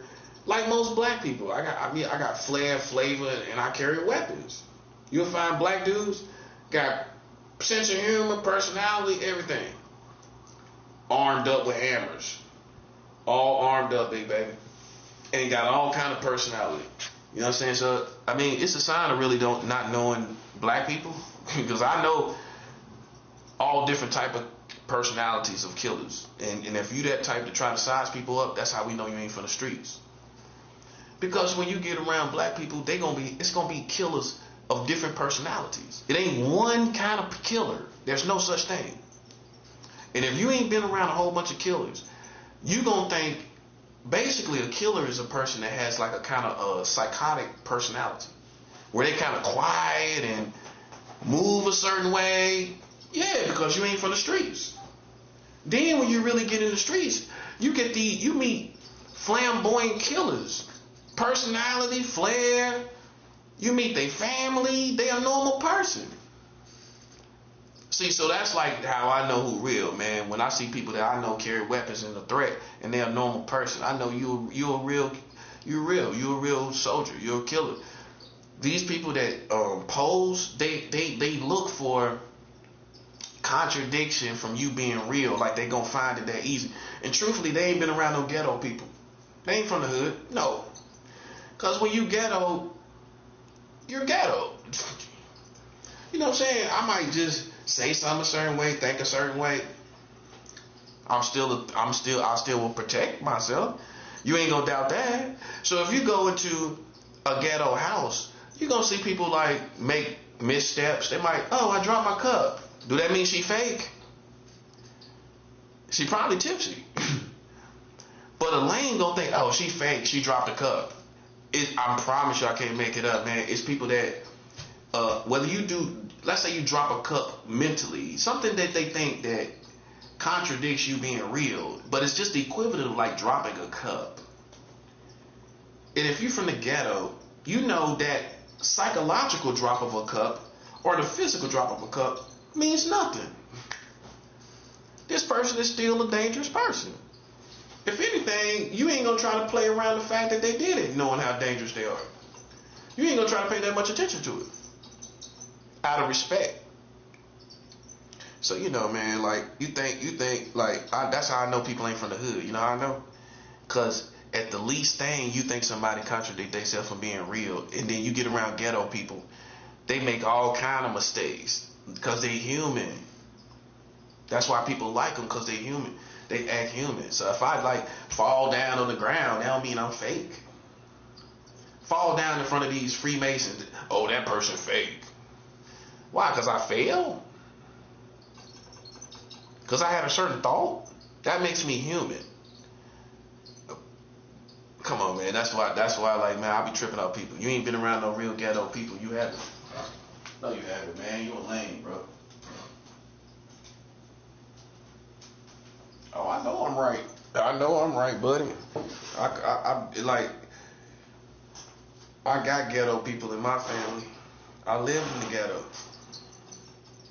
I know how ghetto people act, and one thing about it, they act normal, and they don't care how people feel they behave. So if you're around ghetto people that's wild and tripping and they got certain personality, see these posers, these weirdo posers, they done been around these Knight Rider type of dudes. You've been around Knight Rider, haven't you? You've been around Knight Rider. Well, Knight Rider's real. You've been around Knight Rider, haven't you?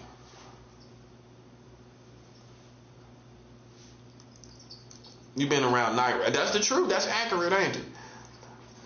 And then you get around ghetto people and you sense their energy and you think, oh well, no, that was human. But man, listen, bro, I'm more of a threat than your daddy. Your daddy ain't more dangerous than me. Hey, you remember the dude that came up to the the dude that came up to the restaurant trying to defend his daughter and got smoked? Y'all heard about that? The dude came up to the he came up to the job to defend his daughter, right? Which I suspect she probably was talking out of turn to the dude. Man, think about it. How did it escalate to the point where she couldn't handle it? Where she feel like she needed to call her dad? Think about it. It had to have escalated, and it probably escalated where she was acting like she was a street chick, and it got out of hand with a real man. She called her dad. The manager, it was the manager that she fell out with. He smoked her dad, man. Smoked him like that chicken. It was at a restaurant. He smoked him like that chicken, man. He fried him like that chicken. He fried him like chicken, bro. He fried him like a 3-piece. Put a biscuit on the side. He put a biscuit on the side after that. Listen, man, let me tell you something, man. Listen. I always tell females, man, you start stuff and then call it other people, you gonna get them people smoked, bro. This dude tried to come and defend his daughter. Man, the manager was waiting on him. That's hardcore, bro. That's why, like, man, I don't know, man. Among black people, we are not all the same, bro. I'm telling you, we not. Nope. That's why we stay away from all our people. We can't interact with all of them now, because some of them come from the suburbs, like Bill Cosby. I call them Bill Cosby people. But Bill Cosby people, like the Huxtables, they gon' want to fit in with the culture. You know what I'm saying? They gonna want to do that. But you kind of know they don't really know how it is. You know what I'm saying? How I know? Because how they talk, with the things they do. They learn that little stuff they learn. They can't keep it up, can they? They can't have a whole conversation with being real, can they? No. You're going to see them fall off. If I talk to you in your face for 30 minutes, I guarantee you the same type of person going to show signs of being fake and fraudulent. You ain't going to ever find me being fake and fraudulent. You can talk to me as long as you want. You ain't gonna ever find, because I live like a real person. I live in reality. That's all I do. It ain't no posing. See, a poser puts up a persona. That's what a white boy do. A white boy walk around with a persona. I don't walk around with no persona. Because you got to hold to this certain persona. It's not a real person. That's how you know who a poser. A poser never comes out of character. I'm too charismatic to be a poser. How am I gonna be a poser and I'm charismatic? If you understand the psychology of a poser for real, and you're not just using the name, a poser has to hold this certain like persona, like these white boys from the suburbs that look tough and cool, and they can't really talk about anything in life because you're gonna expose yourself for not being real. I can talk about everything. I can talk about anything. I can address anything. I can talk about non-violent stuff. I can talk about everything. Of course, me being a man of God, I can talk about God, everything. Be real on everything. So, opposers that's why they're so key in on a certain behavior that looks perfect according to this position that they're trying to project. So that's how you know they posers too. Like, I'm just human, bro. Like, you can't try me. That's all I'm saying. You ain't gonna do that. So see, that's the difference between Bill Cosby kids and ghetto kids, baby kids. We don't die, we multiply. You got baby kids and you got Bill Cosby kids. No, I'm serious. White people don't know no better. You over there with them Bill Cosby kids. Man, we know that. The only way they acting like they in the streets is because they watched it on the internet. That's all. That's the only reason. Glory to your name, Yahweh. Amen. That's the only reason. The only reason they act like they in the streets because they watch all this stuff on. They done studied and they study behaviors. Think about it, and then you become a poser with the behaviors that you study. Like CB4. You know what I'm saying? Come on, man. Listen, man.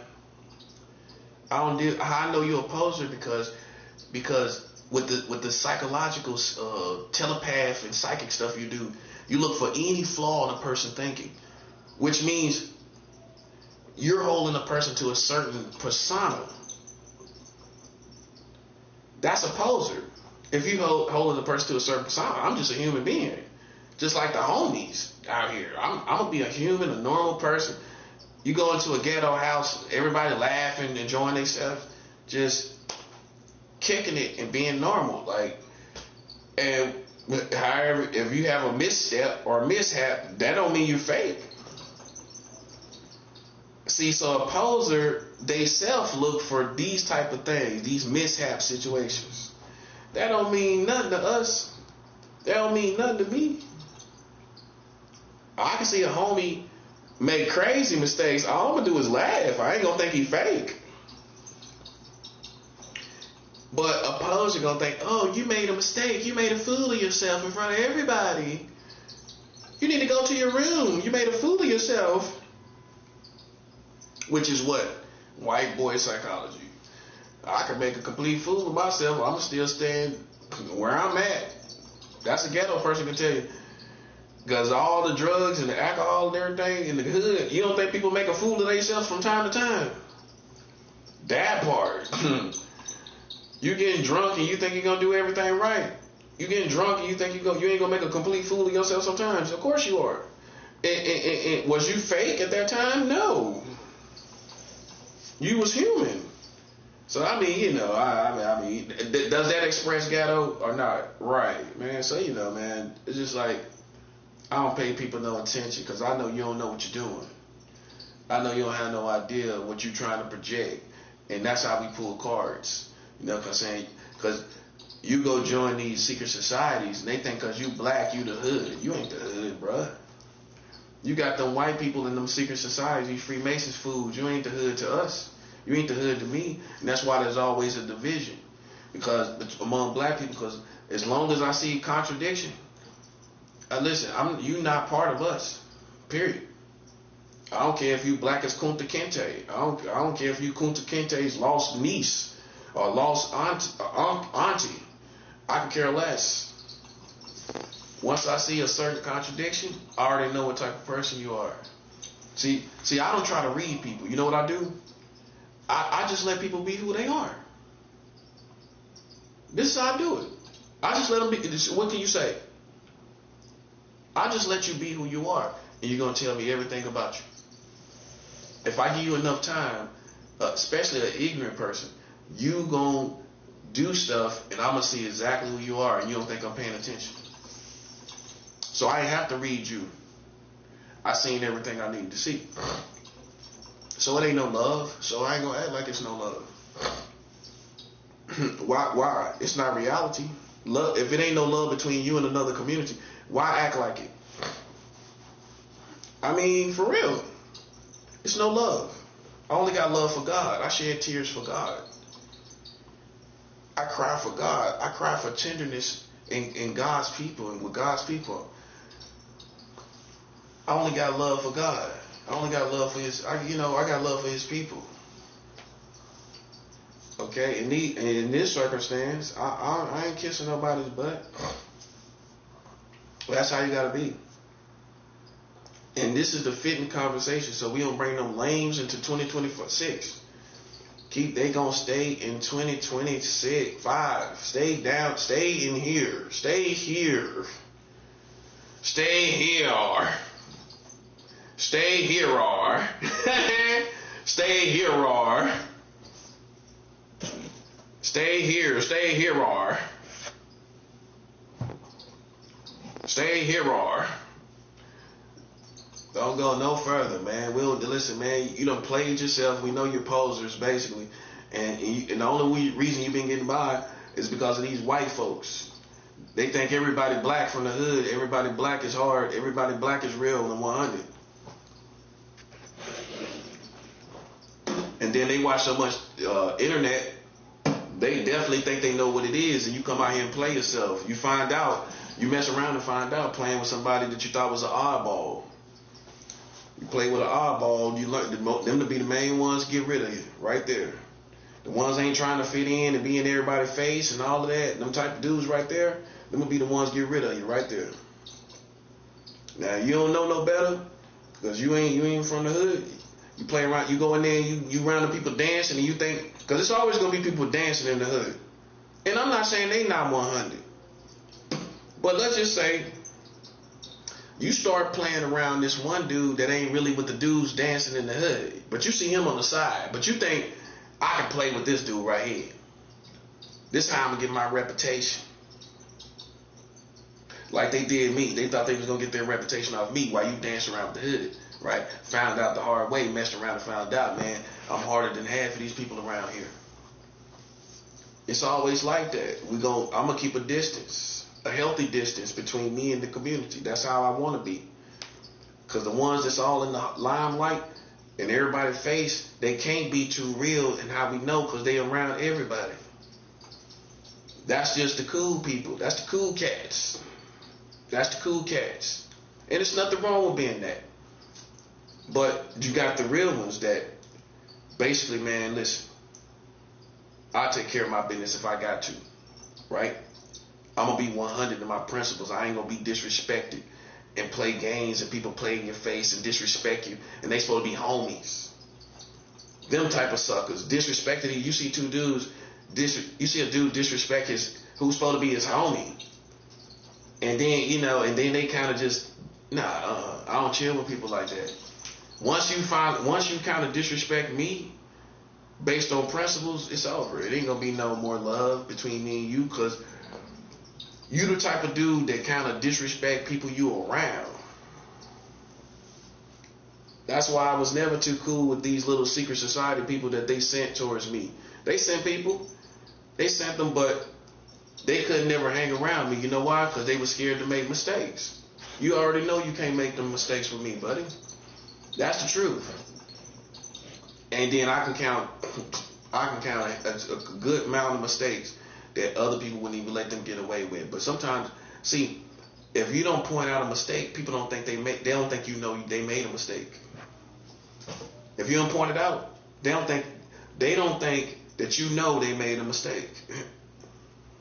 So you learn to just, okay, you don't think you made a mistake, okay. Okay, little buddy.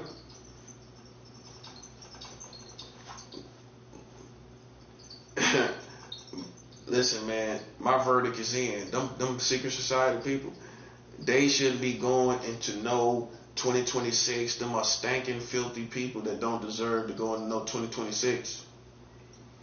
Period, bro. They don't deserve it. Okay, that's it. They don't got no. I don't care how they revise themselves. I don't care how they partying tonight. Them lame Freemasons and them lame secret society other people, they do not deserve. By street standard. Street standards is everything. I don't coexist with people like them. No, I don't. They don't deserve to go any further as far as that brand. Whatever they call themselves, Illuminati, that don't deserve to go no further. It don't.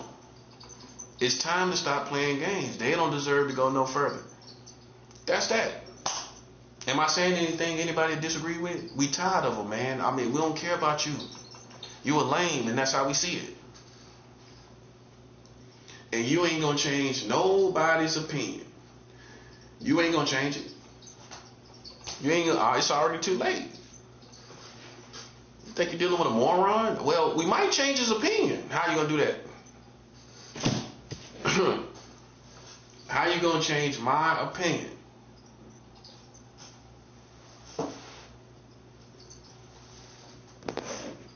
You ain't gonna change my opinion. It's too late. We ain't trying to show no love to them people. I want to be as far as the east is from the west from them people. I don't want to be nowhere near them. See, they learned from they family, but took it out of context. Keep your enemies close. Nah. Yeah. You keep a dangerous enemy close and you might lose, buddy. You can't keep all enemies close like that. No, you can't. See, that's what you do. That's what you get from following Big Mama. Big Mama told you to keep your enemies close. Keep your enemies. She was making buttermilk pancakes, and she said, "Keep your enemies close." She was making buttermilk pancakes. I'm gonna tell you something, baby. While she was making them buttermilk pancakes, keep your enemies close. Big Mama told you that while she was making them buttermilk pancakes, wasn't she?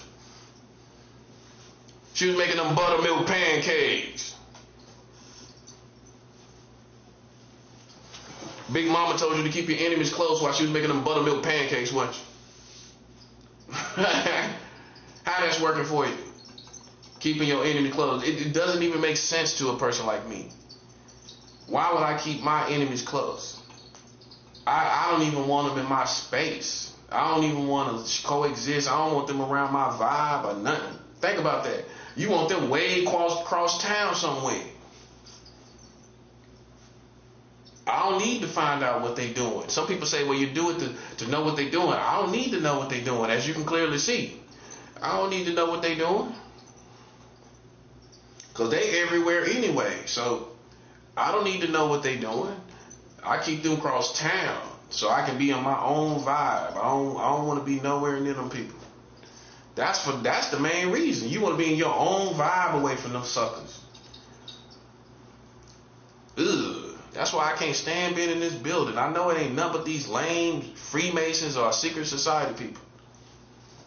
Like I'm stupid. See, that's what you did. Falling behind Big Mama, cooking them buttermilk pancakes. Well, she cooked buttermilk pancakes every Sunday. She cooked them big fluffy pancakes.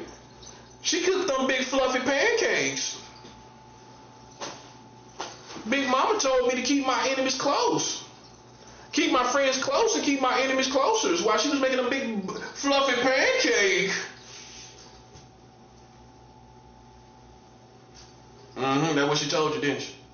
How that's working out, little buddy? Working. Big Mama's advice, did it work? Big Mama advice, Big Mama. Big Mama's advice worked.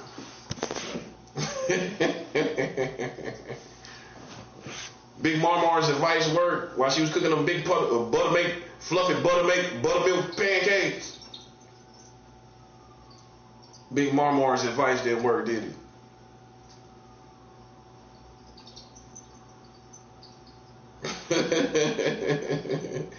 See, I be tripping. That's how you know I'm real. You know how I know? How you know? Because I'm making jokes, man. That's what I'm going to do. You a sucker. I'm going to, listen, you a joke to me, literally. I'm going to make jokes off a joke. That's what I'm going to do.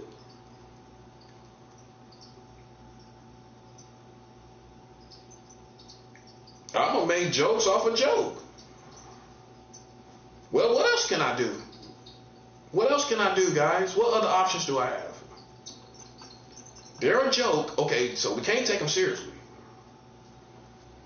Well, we ain't going to be able to talk real serious like we do in the streets or with principles and politics. We ain't gonna be able to talk like that. So what you gonna do? You gonna make a whole bunch of jokes about it, man. When it's a joke, that's what you're gonna do. That's exactly what you're gonna do. That's how you know I'm real, buddy. Well, show me a lane that's gonna make credible, funny jokes. Come on, bro. Come on, come on. Oh, I'm a comedian. That's why. Well, no, I'm not a comedian. It's called charisma. I'm charismatic. I have charisma. It's called, you might say it's called flair, swag, drip, whatever, you know. I just stick to charisma. You know, that's what it is. Some people got it, some people don't. So, you know, you mistake my charisma for being a comedian. Another big mistake when dealing with a black man, most good black men of high caliber gonna have great charisma. Gonna be tripping. How you tripping? Good and fun to be around, got their own personality, flair, everything. So if you mistake that for a goofy or a clown, and that's just, you don't understand high caliber, charismatic black men. Am I right or wrong, guys? Am I right or wrong? Okay, so, you know.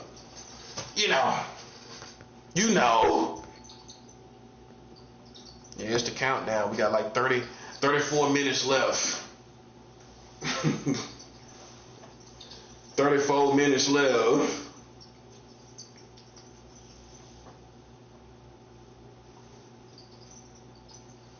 I'm so glad. But you know, it wasn't a bad year. This was a good year for me. I've been to California. I've been down to North Carolina cooking all that country fried steak. I cooked so good down there. I was cooking lobster, oysters, country fried steak, pork chops. I can cook. Oh yeah, people know I can cook. Pork chops, macaroni cheese, homemade spaghetti casserole with the cheese on top. Woo! And we call that spaghetti casserole, because the best way to make it is in the casserole. Put it in the casserole pan, dish rather, and you completely cover it. You don't put a little bit. You don't sprinkle it. You cover it totally like a pizza and put. That's spaghetti casserole. I see some people don't really cover it all the way. I don't know why. I mean, if you're gonna put a little bit of cheese, you might as well put a whole coating. Why not? Because then you can block it off like a lasagna. You know, it just makes more sense to me. But hey, what did I know? What do I know? The smart man realizes he knows nothing. So, spaghetti casserole, I was cooking that. You know what I mean? I'm cooking all kind of stuff down there, man. Burgers. Cooking all kind of stuff. Fish, fried so much fish. I cook. I burn. I'm from North Carolina. You know we burn, man. We official as far as cooking. Oh yeah. When I made fried chicken, I drizzle it with honey on it. Fried good chicken. Remind you, I put the flour, I put the seasoning in my flour. You know what I'm saying? Mix it all up. Mix all the seasoning in my flour, whatever. Flour down my chicken. Once it's done, I cook it. I cook my chicken 5 minutes on both sides. That's my motto. I mean, most meat can get done 5 minutes on both sides. It might be 7 minutes for big pieces of meat, but most meat that, especially if you fry it, that's gonna get done about 5 to 7 minutes on each side. So I fry a whole bunch of chicken, put honey all over it. That's what my ex-wife was eating. Fried chicken with honey on it. Cause see, they can't afford to do that at these restaurants. So the real luxury when you cook fried chicken is to put stuff like honey on it. They can't afford to put honey on no chicken. I would even say because they're cooking it too fast. They're rushing too much. They can't afford to drizzle it. My ex-wife was eating fried chicken with honey on it, man. You know what I'm saying? Yeah. Keep in mind, the chicken is seasoned down perfectly. Great, you know. Onion and garlic seasoning in it. Salt, a little bit of pepper. But I know because I got the garlic and the onion, I ain't going to put too much salt because it's going to come off salty. And see, what I learned as a cook, it's also good in any dish you make to put a little bit of sugar, even in your flour. But it's an art to it, because if you put too much sugar, it's gonna caramelize, which means it's gonna cook too quick. It's gonna cook too quick. If you put too much sugar in, any chicken you trying to fry, any meat you trying to fry, you put too much sugar in and you trying to fry, it's gonna caramelize. It's gonna darken real quick and without maybe possibly the meat being done inside. So you put just enough sugar in it, and you do that. That's the next level of the game for cooks. Because if you look at any food, I don't care what it is, spaghetti or anything in cans, they always put a little bit of sugar anyway. But we talk from the old school, everything gotta be bold salt flavor. That's it. That's what we do. We throw bold salt flavor on everything instead of kind of pulling back on it and letting the actual food taste the food instead of drenching it in a whole bunch of salt. See, I learned that too. I learned to kind of pull back on the salt and taste whatever you're eating, the essence of whatever you're eating, and then put a little bit of sugar in there. Like, for example, macaroni is a perfect example. Mac and cheese, everybody's aware of like putting the different type of cheeses in it and everything like that. But a lot of people won't. They'll go all salty. Remind you, the cheese is gonna make it salty anyway. You might add a little salt and pepper. Then the cheese, not considering the cheese is gonna make it a little salty. You gotta consider that when you add the salt. And put a little bit of sugar in the macaroni cheese. Oh man, now you're talking. And then you learn the art of that. Okay, how much sugar can I get away with? Where it don't taste like play food like SpaghettiOs. Kids would love it. That's why I call it SpaghettiOs. But how can I make this taste where adults will enjoy this? I'm going to get as close as I can to make it sweet as I can where adults would enjoy it, right? That's what you do. You master it. You learn to master what you cook. Mm-hmm. Yes, sir. Yes, sir. That's like I cook everything. I cook everything. I'll say I cook the basic stuff. Basic. I've mastered. I can put my foot in the basic stuff.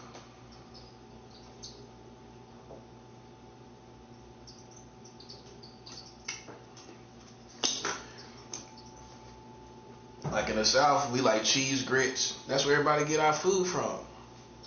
Put cheese in your grits.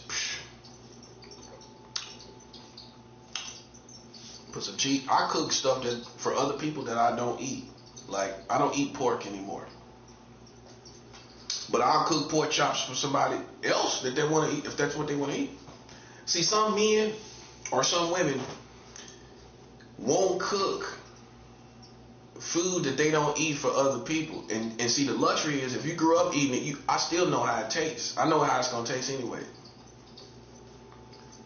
So I might put a little more garlic in my flour for pork chops, because that's going to give it that little bold taste. You know what I'm saying? I already know how it's going to taste.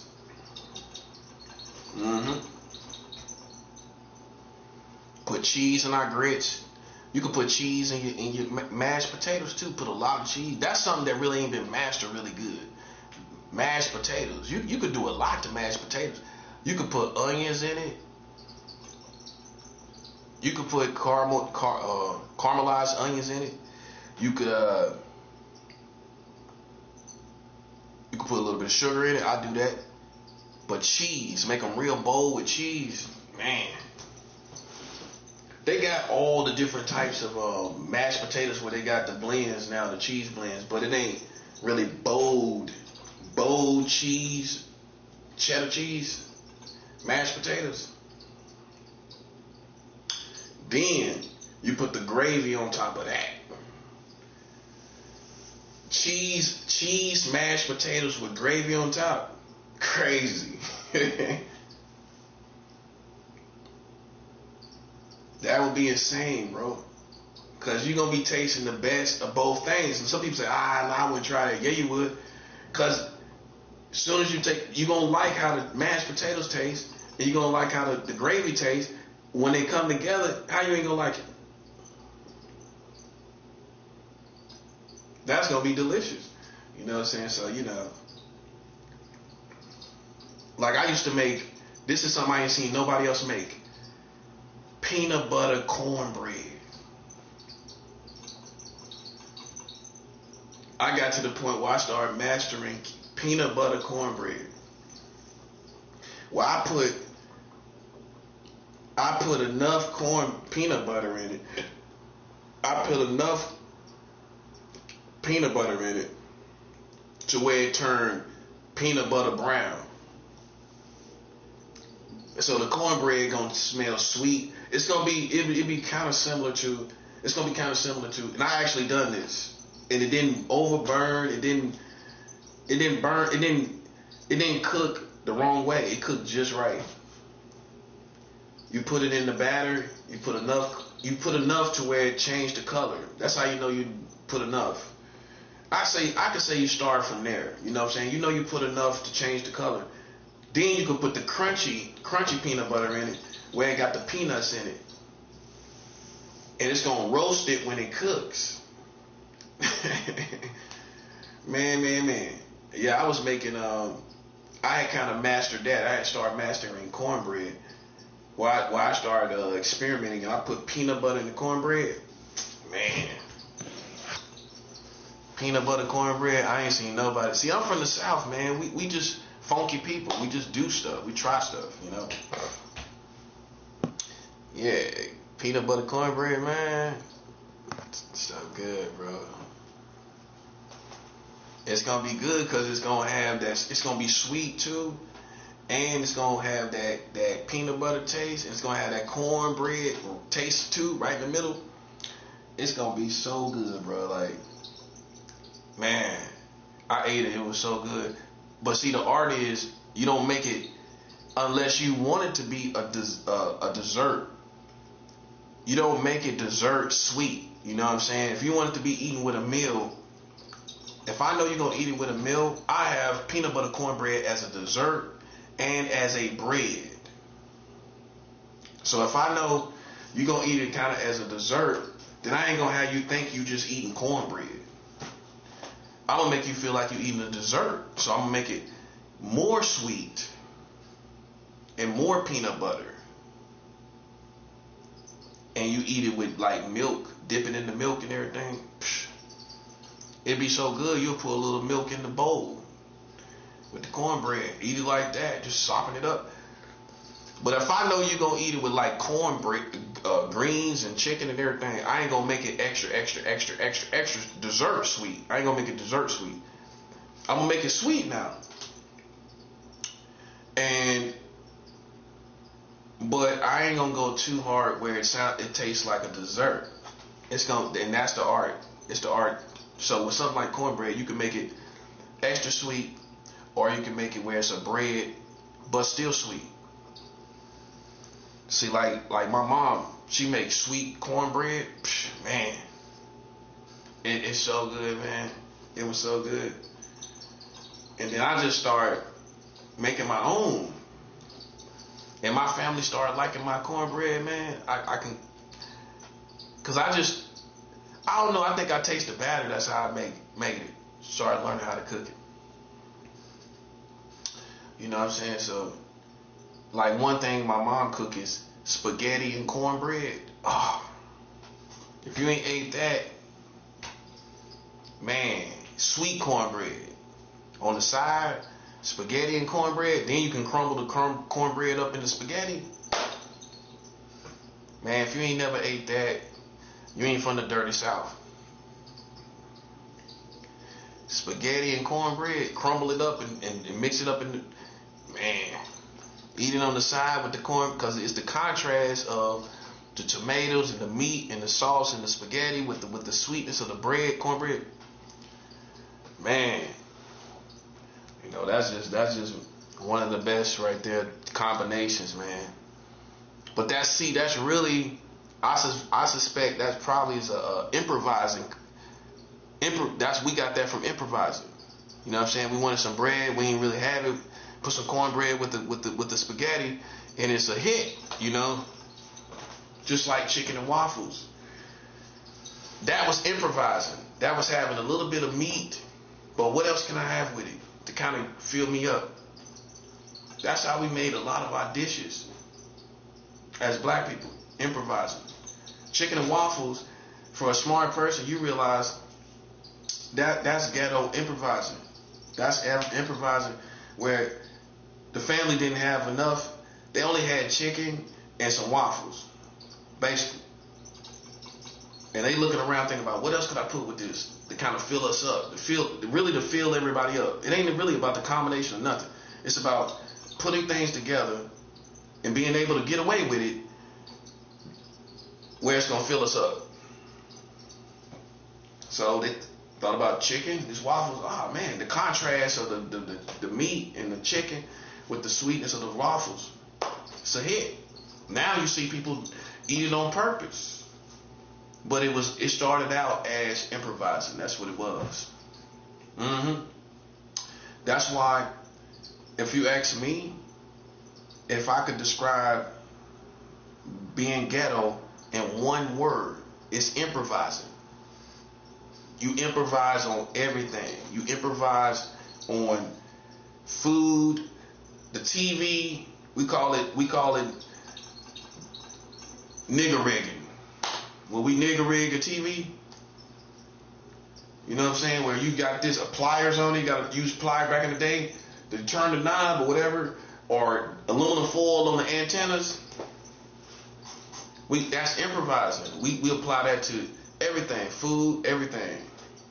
So even with jobs, even with money, everything improvising is everything. So improvising is the main thing that make you a person that you know how to improvise.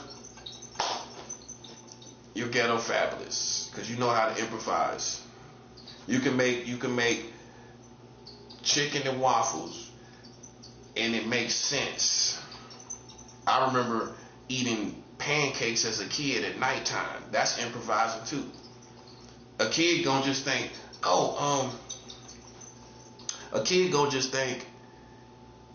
oh, it's fun. I'm eating pancakes at night. But really, your mom ain't got no food. That's the truth. So, pancakes at night, all that kind of stuff. I mean, all of this stuff kind of led out to how we eat. But me, the one thing about me, I don't have to eat breakfast, dinner, or lunch. You know what I'm saying? I eat any meal at any time. I eat beans for dinner, for breakfast. I eat a chicken for breakfast. I might put some eggs on the side. I might. I put eggs on the side. Maybe. Eggs, biscuits, and chicken. That sounds good. Scrambled eggs, a whole bunch of scrambled eggs, some chicken, fried chicken, and biscuits. Boom. Put some cheese in the eggs. That's one other thing. Putting cheese in the eggs. Putting cheese in them eggs. I'm from the South, man. We cook. I started learning how to cook at 11 years old on a gas stove. That's how you know I ain't crazy. No disrespect. That's how you know I ain't no cripple. Crippled special needs kid can't cook on no gas stove, buddy. I started cooking on the gas stove, I remember, at 11 years old. My grandmother taught me how to cook. I started cooking liver mush, what we call liver mush in North Carolina. See, y'all think in the North, in the Midwest, or other places, y'all think liver mush is sea loaf. Sea loaf and liver mush ain't the same. Sea loaf is gritty, it's gritty. You know what I mean? With little pieces of meat and different parts of grizzle, I guess you could say. Meat, liver mush is smooth, refined. It ain't gritty, and it don't fall apart as easy as a sea loaf. You know. So I grew up cooking liver mush, making liver mush sandwiches, and when I took my ex-wife to North Carolina, that's the first thing I cooked for her, liver mush. She liked it too. I made her a liver mush sandwich. That's North Carolina. You get your 2 big pieces, big block pieces, cut it kind of thick, put flour on both sides, throw that bad boy on both sides. My grandmother taught me how to cook like that when I was 11 years old, making them liver mush sandwiches, putting eggs. Sometimes you put the eggs in the liver mush, on the liver mush. You make an egg and liver mush sandwich, man. And you ain't gotta have no condiments on it. You ain't gotta have no ketchup or nothing, mustard or nothing like that. No sauce on it. You eat eggs and liver mush on the sandwich. No no onions, no nothing else. Green peppers, nothing. It's that good. And see, what's gonna get you is the name of the food. The food. Liver. It don't taste nothing. I don't really like liver myself. I don't really like chicken livers. I never liked liver or gizzards. I never liked either one. But I came up with it, you know, in my household. But I never liked liver or gizzard. So this don't taste like liver mush. Don't really taste like. It don't taste like. It's its own taste. It don't really taste like. It's kind of close to sausage, like a mild faint taste of sausage. It's delicious. It don't taste nothing like liver much. See, when you hear liver and you see a block, most people gonna cringe until you get around North Carolina people. See, everybody, in the South, every state has different dishes that the other state might not have, or different combinations of food. Like, for example, in New Orleans, in Louisiana, they make gumbo. We don't, in North Carolina, we don't make gumbo at all. We eat dirty rice. That's Louisiana, but we don't eat gumbo. We never go out our way to try to cook gumbo at all. You know, we eat stews, but not gumbos. We like a whole vegetable soup with good vegetables in it, like fresh corn, stewed tomatoes, onions, peas, everything like that. We'll eat, and beans even, like maybe lima beans, but we won't eat a gumbo. That's far as we go with this, like a variety of different things put into like a stew or a soup. And we might have some meat in that, maybe. But it's just so good. I never seen my mom, them, or family put anything in it. They put cornbread with it. That's it. The vegetable tomato soup with eating cornbread with it, man. But some people might, especially these days, put some beef in it. That'll be good. You got the tomato sauce. You got the stewed tomatoes. You got the corn, everything like that. Then you put you cook your beef, your ground beef, maybe a pound, maybe I would say 2 or 3 pounds. So you got meat, really a lot of meat in there. You cook about 2 or 3 pounds, put it in there. That'd be crazy, you know. But even when it comes to the meat, cooking the meat on the skillet, I take some of the fat, the oil, and I put it in the soup. I mean, well, in this case, in the soup. But I do that with my spaghetti. When I'm cooking spaghetti, whatever meat, when you drain your meat, I take a little bit of that grease and put it in the soup. Oh man, I learned that from my aunt. She probably cooked most definitely the best spaghetti I ever had. Because she took, you could tell in her spaghetti she would take and leave a little bit of grease in there, and you could see it. She would leave it was visible. So when I mastered spaghetti, I started learning the art of putting a little bit of grease, because it's gonna taste better in the sauce. It's gonna taste like a real meat sauce because you got the essence of the meat. You put a little bit of it in there, right? You put a little bit of it in there. It's gonna taste more like an organic meat sauce on top of that. And you put a little bit more, it's gonna be all in the sauce. Oh man. See, some people don't make it like that's American. That's American spaghetti. You won't probably find that in Italy, where it comes from, where it originates. They ain't gonna leave no grease in it. But the South, where I'm from, man, they leave a little bit of grease from that meat in the spaghetti. When you drain the meat, right, you leave a little bit that makes sense according to the whole batch of spaghetti, where it can cover the whole batch. You put that in there, man. And sometimes I cook my fries in chicken grease. Oh man, you ain't never cooked fries in chicken grease, man. See, they can't do that at these restaurants. Some things that people can do at home, they don't even never do. Because you got to understand the luxury of cooking at home, what you could do at home that they can't do in these restaurants. That chicken grease, put some fries in that chicken grease, delicious, man. I'm telling you. It's going to taste a little bit better, man. I'm telling you. Yeah, man. So, you just got to understand it. You got to understand it, man. You got to understand the art of cooking. See, I learned all of that from the South. That's how I learned. Dirty rice.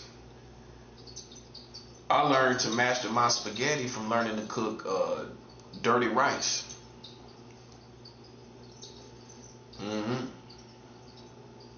The way you cook it is because it's been a while for the dirty rice.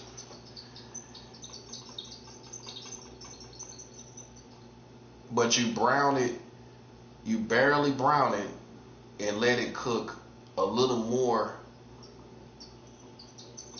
in the dirty rice. I think that's the method. I started doing that with my spaghetti, where I cook the meat to basically the grease is out to a certain degree, where it's just perfectly out. Take that and cook it inside the spaghetti. Some people I've lived with cook their spaghetti, they pasta and they sauce and they meat separate. I don't like that. I like to cook it all together so it gives it one punch. Because if you separate it, it's going to taste separated. If you take pasta, and so Italians, but they like it like that. But from where in the South, I like one punch. I like the pasta to taste like it's been in sauce and meat and all of that. You just eat all of it. Even with my pasta, I put a little bit of butter in there, some herbs in the pasta itself, and let it cook in there while it's cooking by itself. But ultimately, I like for it to cook all together for like maybe 25 minutes or so, and that's gonna make everything blend. But some families don't come from that. Like I stayed with my father-in-law when I was married to my wife. He liked to cook his spaghetti, his pasta, his sauce, and meat all separate. And so, the sauce and the meat will be together. But the pasta wasn't cooked into the spaghetti. So it doesn't. But some people like it like that, because if you like to taste this pasta, you might like that pasta taste. And it is a certain taste to it. And you might like that pasta taste, but for me, being from the South, we gonna cook all our spaghetti together. we gonna cook that spaghetti that pasta to a good place, right? And we gonna cook that meat to a good place. I'm gonna put the sauce and the meat together and cook it together and put the grease in the meat, a little bit of that grease from the meat in the sauce, make it like a meat sauce. Then I'm gonna put the pasta in there and let that cook for like maybe another 25 minutes so it can all come together. Yeah. That's real eating right there. That's real eating, man.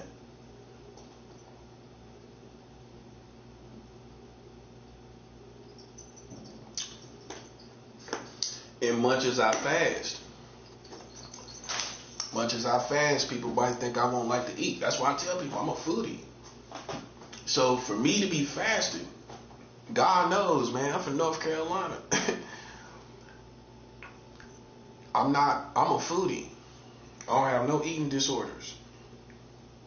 I love to cook and I love to eat.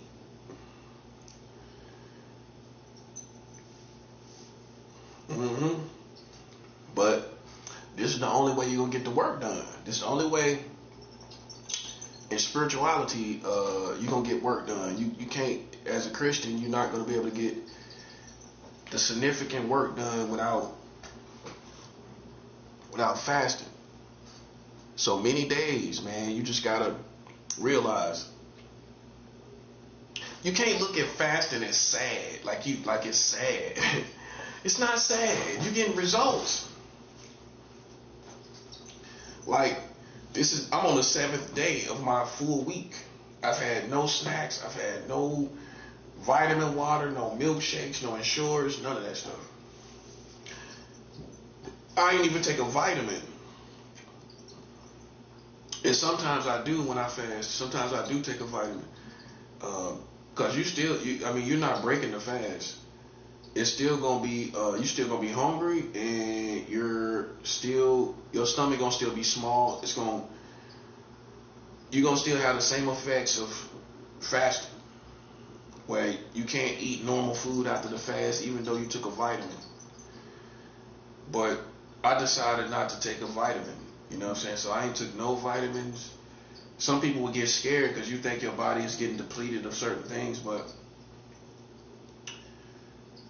it's always worked for me. People get scared of fasting. That's what it is. One person said, I told him I fast for 7 days, a whole week. Before, in the past, this dude said, nah, you would die if you do that. It's people that actually think that, because I guess you look at it from when you're without food for X amount of time, you ain't gonna make it. Something gonna be off. You might, you get depleted of this, depleted of that, so but that's not the case, man. You could. I went 3 weeks without taking any vitamins. I wasn't iron deficient. I didn't have any problems with iron deficiency or any other potassium. I had no problems with that. So fasting, you just got to look at it like this is your life. This is your life. It's not sad.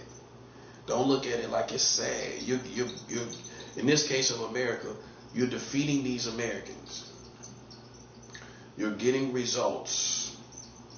You as a Christian, it's not a sad thing. And it might feel like it is because you're going through warfare on top of fasting. So that blend could make you feel like it's a sad thing, but it's not. It's not a sad thing. You're going to get results. You're going to get everything you need out of fasting.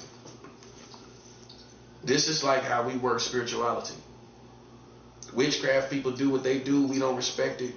This is our side. We fast.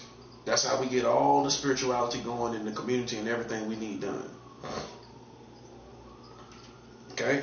So fasting is what we do to get spirituality going. So you see how it has to be in your life? It has to be. If you're struggling, if you're going through, it's because a lot of times you need to fast to come above these people.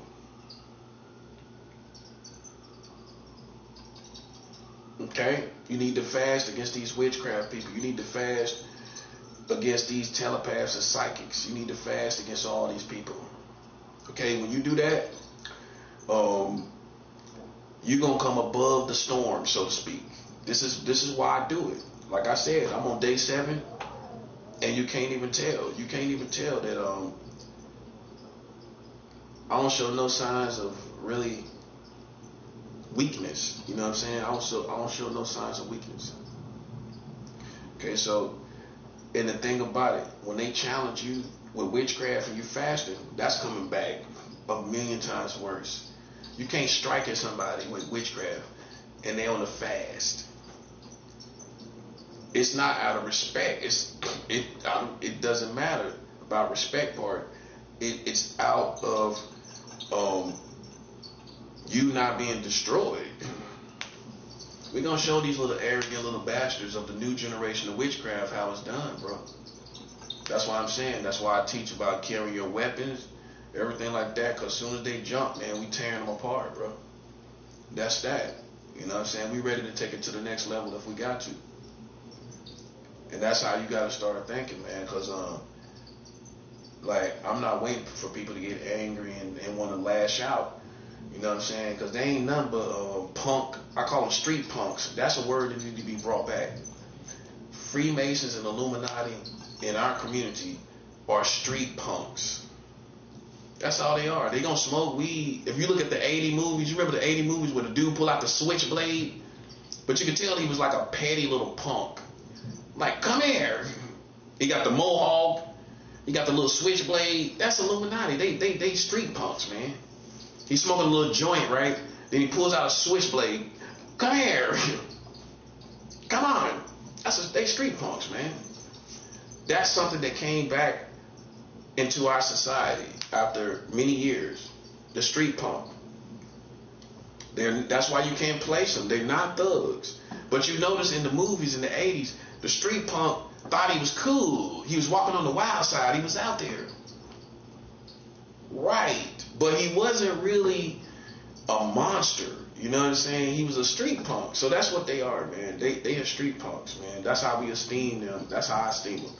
Those street punks, man. Even those who work witchcraft, those street punks. So happy New Year. It's 2026. You know what I'm saying? We won. You know, that's what it is, man. So just like I said, we ain't bringing them into this year. It's 2026.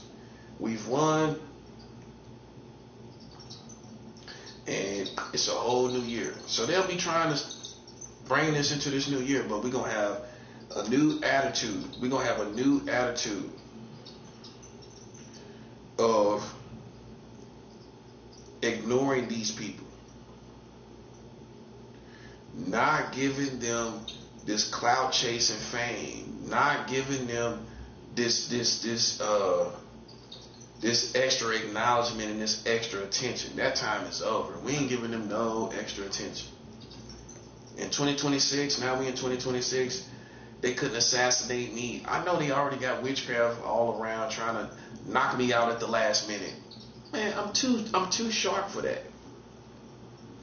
That's all they was just doing just now. Like, you know, before 2026 came in, they trying to throw little psychological games of celebrities, families, and all of that. Man, I ain't thinking about none of that. So every way they try to trigger on it, man, it didn't work. Okay? That's a person that has the brain of a teenager. That's what I'm trying to tell you. They have the brains of teenagers. I just talked about a grown man cooking food, the art of cooking food. I'm not a teenager, bro. I started cooking when I was 11 years old. I started driving a car when I was 14. So if you think I'm one of them bugged out people that can't drive a car, I'm sorry to tell you. Man, I started driving a car when I was only 14. Before I had a license, my grandmother let me drive illegally. I was driving. That's how cool she was, man. She just made sure I wasn't gonna be no cripple or no crazy person or some person that don't know about life, can't do nothing in life. So I started driving a car when I was like 14 years old. Yeah, I was 14 years old. So they witchcraft ain't working, man. It's just like, we anti-Illuminati, we anti-Freemasons. The war is still on in 2026. But we don't acknowledge these people. Okay, we made it through physically. See, the thing about a Christian, we don't have to explain ourselves to nobody but God. Okay? If you're not physically doing anything, right? You don't have to explain yourself to these people. They gonna throw attacks at you to try to attack your mind before even as you watch this video. If you even make it to this part of the video, if you do, they probably attacked you right before New Year's like they just did me. That don't work. I ain't gonna get assassinated by that because I don't care about it. I have to esteem that as something important, and I don't. The smarter I get, I don't play by their rules. And this is what you need to hear. If they don't play by our rules, why would I play by their rules? Okay, so they ain't acknowledging the child marriage laws in America, right? Boom. They ain't acknowledging child marriage laws in America, right? They ain't acknowledging child marriage. Okay, so they not playing by our rules. As far as the streets acknowledging child marriage laws, right? No, they're not acknowledging it. They're not acknowledging it, right? Not like me and you. So why would we acknowledge their psychological rules of where they think they called us in these psychological games? We don't acknowledge your rules, and you don't acknowledge ours, which is we got them called, by everybody's standard, marrying children as a whole community. So if they don't play by our rules and acknowledge that, the real rules that everybody play by, where you can't contradict yourself, marrying children, you can't do it. You can't marry children as Americans and then talk about pedophiles. So you don't play by those rules, right? So we don't play by your rules. We don't play by their rules. That's my mom texting me. I don't play. I could care less if you think I lost. Ain't nothing gonna happen. That's how you gotta treat it, man. You gotta treat it like that. Cause if not, they gonna have you in limbo for the rest of your life. You know how I beat that? You know how I beat it? I don't care if you think I did lost. What's gonna happen next? Nothing. I'm not gonna have it on my conscience. So what happens? Nothing. Yeah, man, you don't acknowledge that, bro. You don't acknowledge that, man. That's what I'm trying to show you. That's how you know they corny people. That's a cartoon. I think they're influenced by Young Money, and these Nicki Minaj type of people. They influenced by these cartoons. No disrespect to Nicki Minaj, but they're like Young Money rejects. That's what it is. I guarantee you that was they time was too Young Money, wasn't it? Man, we don't care nothing about these cartoon people. That's my point, playing these cartoon games. We live in the real world. And I'm about to put $1 million in the hands of the gospel. That's what we about to do. I'm about to send $1 million to South America. I just sent money yesterday. We about to send $1 million. That's what we about to do. And I'm glad I'm making this video because I'm not a part of America. I'm not a part of this country. So why would I care about uniting with them? Happy New Year's. I'm not with you. I'm not with you. I'm not with America. No Happy New Year's for you.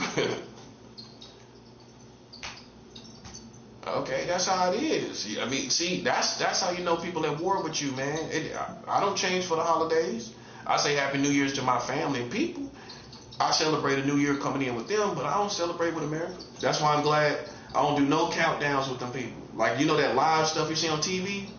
Man, I don't do none of that, man. I don't do none of that no more. I ain't with them. Got all the music going, all that stuff. I already know how they do it. I am not with no Americans. I'm 100 with it. While you might not celebrate Christmas, you celebrate New Year's with the Americans. You celebrate New Year's with the Americans. I don't celebrate no New Year's with no Americans. No, that's why I'm glad I'm doing this video. That's why it worked out perfectly. I got to do a whole video and just get past all these festivities, get past all this stuff. I won. They didn't get to use celebrity children. What they just used, it didn't work. It didn't work. Do like 90s New Jack. It didn't work. It didn't work. Ain't none of that stuff work. Ain't no pedophile here, buddy. Ain't no pedophile here. That's why you're gonna be dead. This year's, listen, it's all about turn up. This year's gonna be nuts. I'm telling you, for the enemies, they gonna lose. We don't got nothing on our conscience. We know the difference between ourselves. See, you pay attention to peaking times. You pay attention to signs. They stupid. They do stuff in these ceremonial times. You know, like it's New Year's Day. Okay, so you're gonna try to attack us at the countdown after New Year's. Man, all that psychological stuff, I already know what you planned and it didn't work, suckers. Okay, that's just how it is. I didn't lose. Nobody won. Nobody beat me. I'm still here. So, you know, but we left Freemasons and Illuminati. That's left back in 2025. That ain't going no further, buddy. They ain't going no further. They ain't going no further. We ain't putting that no further into the future. That's over. They lost fair and square. I don't acknowledge them as human beings. I think they like dirty animals or something like that. I don't acknowledge them as human beings. If you act like an animal, then why should I acknowledge your humanity? I'm not your plaything, but if you think I am, you playing yourself, you fronting. You trying to save face. It's too much evidence that I'm not your plaything, buddy. I don't see how you could think that. I don't see how you could think that, and I know what you do. See, Sun Tzu taught this.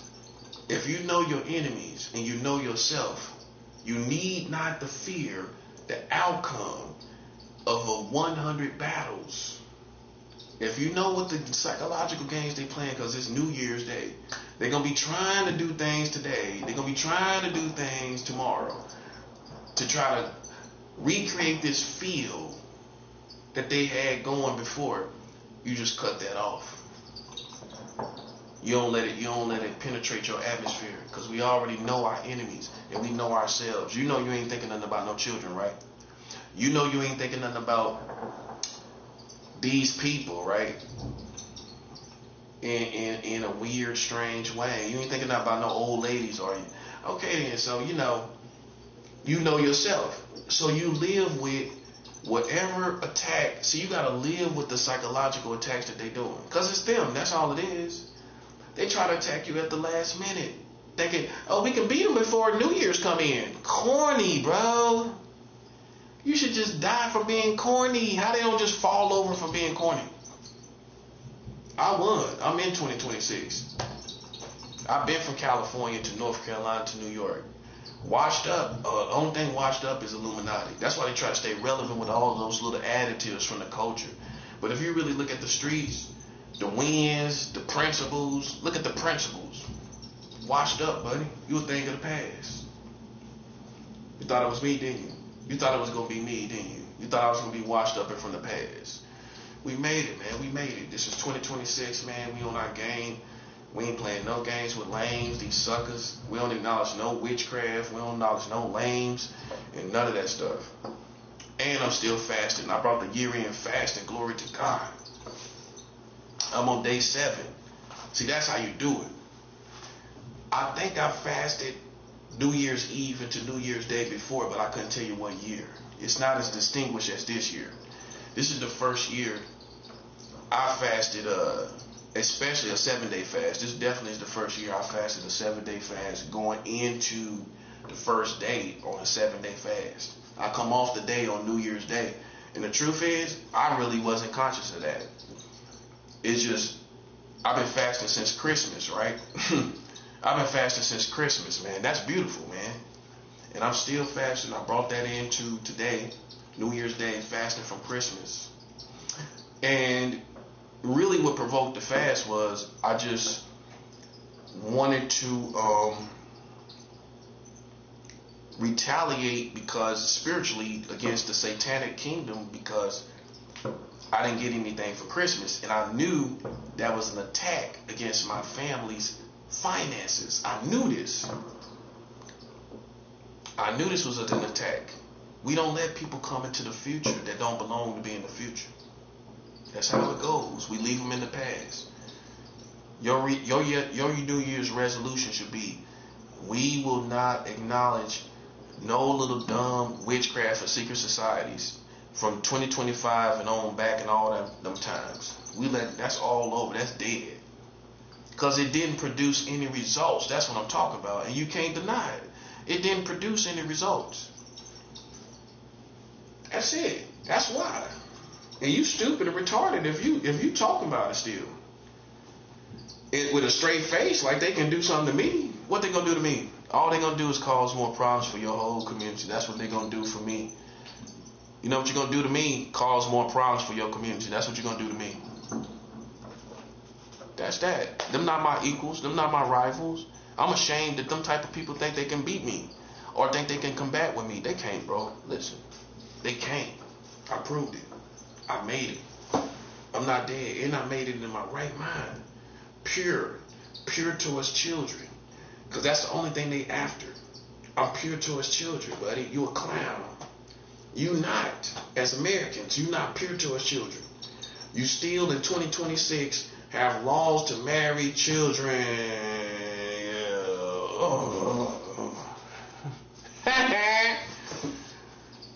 You still got laws to marry children. You didn't leave that behind in 2025, did you? You didn't leave the child marriage in 2025.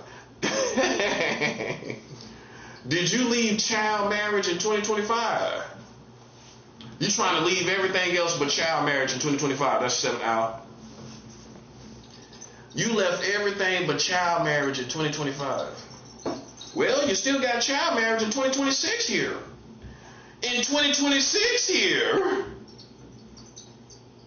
You still got child marriage laws in 2026 here. You still got child marriage, don't you? You still marrying children, ain't you? Listen, buddy, in 2026, did you get rid of the child marriage, bro? You didn't, did you? So you still got the same funk of child marriage, don't you? That same funk is still here, ain't it? That same funk is still here, ain't it? The same funk is still here, ain't it? The same funk arena is still here, ain't it? Funk arena. That same funk arena from child marriage is still here, ain't it?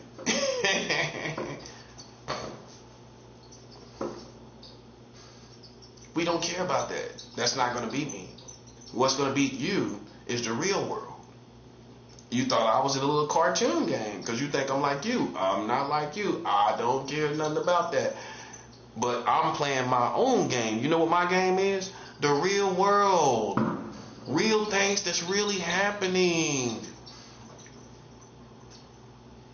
Yeah, now they talking about they want death. You know why you want death?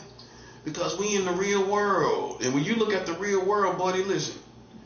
You can't think you gonna do something. What you gonna do in the real world, buddy? In the real world, what you got going on? In the real world. What you got going on in the real world? Yeah, you can't bury me, buddy. You a lame. Your whole community a lame. Y'all married children, buddy. You married children. You can't bury me, buddy. Yo, that's what make you lame. You think you can. You know what make you lame? You think you can bury me, buddy. You can't bury me, little buddy. Little buddy. Little buddy. You marrying children, ain't you? 2026, you still got child marriage, don't you? You thought you was doing good, didn't you? Well, we made it to 2026. We're doing good. You thought you were doing good until I reminded you that you're still marrying children. You're still marrying children, aren't you? Yes, you're still marrying children. I'm sorry, buddy. You didn't make it. You didn't make it, buddy. Why they ain't getting rid of the child marriage? See, this is how a person like me spoke. This is how the prophet gonna bring it in. Oh, you thought you got rid of... Listen, you got rid of the child marriage in 2025. You still got the child marriage, don't you? Which means I'm still on top. You still got the funk of child marriage, don't you, in America? The funk of child marriage is still here, ain't it? The funk of child marriage is still here, ain't it? It's still here. It didn't go away. You brought it in the new year, you still got child marriage, don't you? Well, go look and Google it. I'm sure it's there. You still marry children, don't you? You haven't beat me, buddy. I've beaten you in the real world. Oh, you're supposed to beat me in a psychological world. You see how retarded that is? Hey, they scared to tell everybody that's really is, ain't it? Well, listen, man. What grown man gonna take you seriously? And you fighting people in the psychological world. That's how we know you're a clown, buddy. You fight people in the psychological world. And we're fighting you with your laws of marrying children. You marrying children, ain't you? As Americans. Americans are marrying children in 2026, aren't they? Yes, let's reestablish that. You still got child marriage laws in 2026, don't you? Yes, you do. Oh, you got rid of it? Did you get rid of it? So just when you got happy, when you thought you beat me, oh, you beat me? How you beat me, buddy? You beat me? Oh, listen, only a clown, only an elf is thinking that they beat me with some psychological game. I'm aware of it. So how can you feel I would give in to that? I know it's you. And, well, we gonna throw an attack at the countdown. Man, bro, man, listen, as a Christian, I'm telling you, boy, you are a corny little cornball, ain't you? That didn't work. Okay? Now, America marries children, don't they? Yes. You marry children. You marry children, don't you? In 2026, you marry children, don't you? So we reestablished that. 2026, you're marrying children. You're not in any shape to play with a prophet. No, you're not. You can't play with me, little buddy. You thought you could, didn't you? America, you thought you could play with me, didn't you? How you feel about that now? Like I like to ask my enemies, how about now? How about now? How about now? How you feel? Do you feel like you can play with me and you're marrying children? Well, you're a special person as a community. You could marry children and come out here and play with other people's integrity. Tell me what the special sauce is. What's the special sauce? What is that special sauce? What is your special sauce? Well, you got a special sauce to marry children, but you over here talking about child molesters. You talking about child molesters, ain't you? You jealous, ain't you? You jealous because I'm aligned as a real, authentic, spiritual prophet.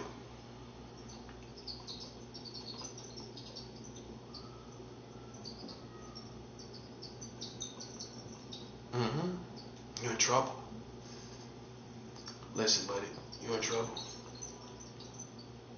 You're in trouble. What we're going to do is we're going to clear out this whole community and we're going to be ready to shoot and kill. You understand? Listen, buddy, we in the real world. Listen, what you thought? Anybody play with me, see, no disrespect, but Charlie Kirk is an individual. He came out here with no guns talking to the community. I'm always armed and trying to get arms. And the thing about it is, he could have had arms. That's what make it so bad. What make it so bad, he could have had arms. Man, he knew Trump personally. You telling me he couldn't have got no arms? That's what make it so bad. See, that's the difference. That's the difference. And some people say he was a Christian or whatever they said. How I see it, bro, people don't use wisdom, man. You out here talking to these people without no weapons. We know from him the time of talking to these this is what I'm talking about with evangelizing people. The time of that old school Christian evangelism is over. The approach is over. Make sense? You can't be approaching these people sitting out in the field talking to people. And if you do, you gotta pose a threat. And the cowards, you ain't gonna be dealing with cowards, cause they gonna disperse if they know you got weapons. If they know you armed, they gonna disperse. That's what cowards gonna do. So me and Charlie Kirk are two different animals, bruh. Like, I believe in carrying arms. I expressed this at the beginning of the video. I show you what kind of damage I insinuate in the beginning of the video. I don't see how you can think I'm comparable to that type of person. I'm just saying, if that's the insinuation, you tripping. You must be on that crack. You think I'm Charlie Kirk, buddy. I walk around here armed. Yeah, that part. That part, I always pose a threat. You know what I'm saying? And if not for any other way, spiritually, I always pose a threat spiritually. So, you know, if you got me mixed up with these religious people or these religious moguls or spiritual moguls, I ain't none of that stuff. Cause that's another thing. You know, even black people will label you like some spiritual mogul. Well, he's a nice mogul. He talk about things. He's a nice spiritual mogul. He's a nice spiritual mogul. You thought, oh, like Holy Man, like Eddie Murphy was Holy Man. You think I'm Holy Man, don't you? You thought I was Holy Man, didn't you?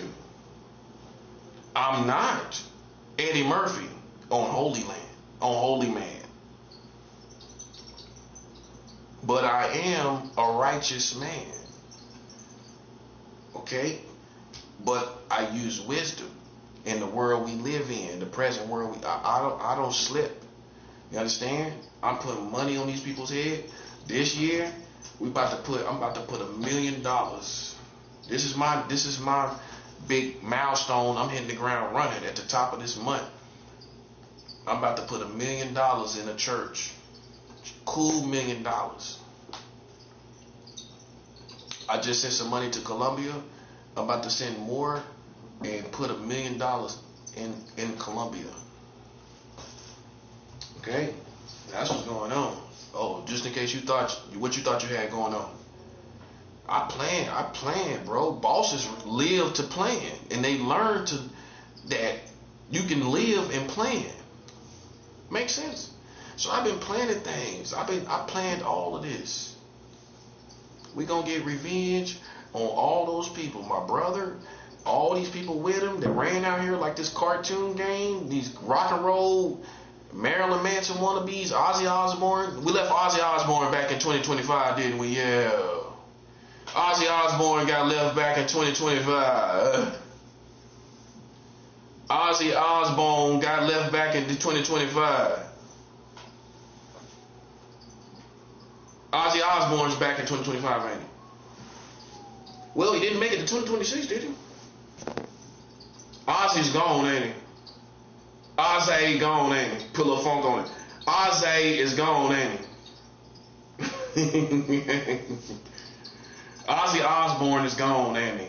Yay. He didn't make it to 2025, 2026, did he? He back in 2025. Yeah, and the reason why is because people think they Ozzy Osbourne, bro. Like you some dark person. We don't care. You think you Ozzy, don't you? We don't care about you thinking you're Ozzy. I'm glad he's dead. That whole persona where it came from, where you think you're gothic and witchcraft, all these witchcraft people like Ozzy Osbourne. You might not have all his albums. I mean, you might not listen to the whole playlist of the albums and all that. But it's this kind of respect, if you will. All these witchcraft people got this respect for Ozzy Osbourne, don't they? Of course, because he represents this symbol of darkness. And he's dead. Yay. Yay.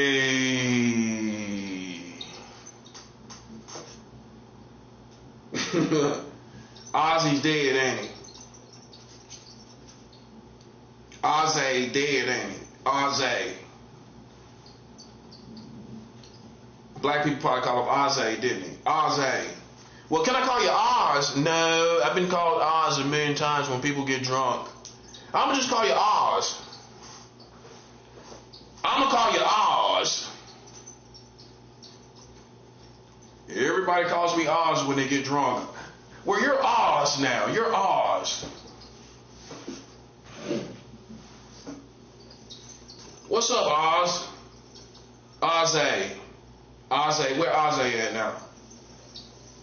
Where is Ozzy at now? Prince of Darkness. Where you at now? Prince of 2025. That's where you at, buddy. You the Prince of 2025, ain't you? You the Prince of 2025. Hulk Hogan gone, ain't he? Hulk Hogan is gone, ain't he? Hulk Hogan is gone. Hulk Hogan is gone, ain't he? Yeah. How you feel, buddy? He ain't tearing off them shirts no more, is he? Hulk Hogan ain't tearing off them shirts no more, is he? He be trying to get out that shirt, though. He was trying to get out them shirts, wasn't he? He was trying to get out them shirts, wasn't he? He was trying to get out them shirts. Hulk Hogan was trying to get out them shirts, wasn't he? Looked like he was escaping a shirt, wasn't he? He was trying to escape the shirt, wasn't he? Shirt ain't done nothing to him, was it? Shirt ain't done nothing to him. He trying to escape the shirt. Hulk Hogan's gone, ain't he? Hulk Hogan and Ozzy Osbourne are gone. Let's talk about who we missed in 2020. Who we're missing in 2025? It's 2026. Who's gone in 2026? Ozzy Osbourne is gone. That's for all the little funky witchcraft people. Oh, stinking bastards. Yeah, we know you like them. We know you like the Ozzy Osbourne. Yeah, he's gone, isn't he? Ozzy Osbourne is gone, ain't he? Put a little funk on it. Put a little buttermilk on it. Put a little buttermilk on it. Ozzy Osbourne. Put some buttermilk on it. Hey, we ain't gonna put no respect on his name. We gonna put some buttermilk on his name, ain't we? Put a little buttermilk on Ozzy Osbourne's name, buddy. Witchcraft people say, put some respect on his name. We put some buttermilk on his name. We're gonna put some buttermilk on his name, ain't we? Oh man, that's funny. Listen, man, listen, buddy, listen. Where Ozzy Osbourne at? Where's Ozzy? Where's Ozzy? Sounds like a lost dog, don't it? Ozzy sounds like a lost dog. Where's Ozzy? Where's Ozzy? Where's Hulk Hogan? Hulk Hoagie. Where's Hulk Hoagie?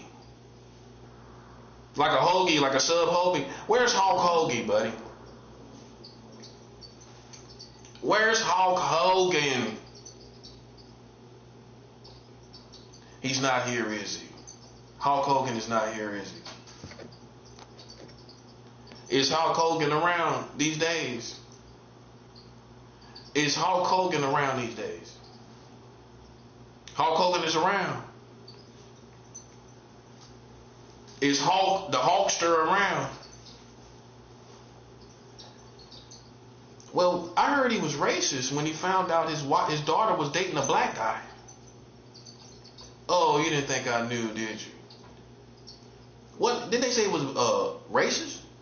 Didn't he respond in a racist way when his daughter was dating a black dude? Meaning, AKA having sex with a black dude.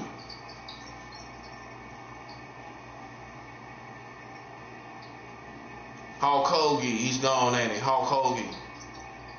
Hulk Hoagie. Hulk, the Hulkster. Hulkster. Look, man, let me tell you something. If you don't understand the energy behind this, I don't like the Americans no more. You understand? I don't like nothing about them. I don't celebrate with them. I let them know these Americans are my enemy. And as long as you're around me, we're going to end this country real good, quick and snappy.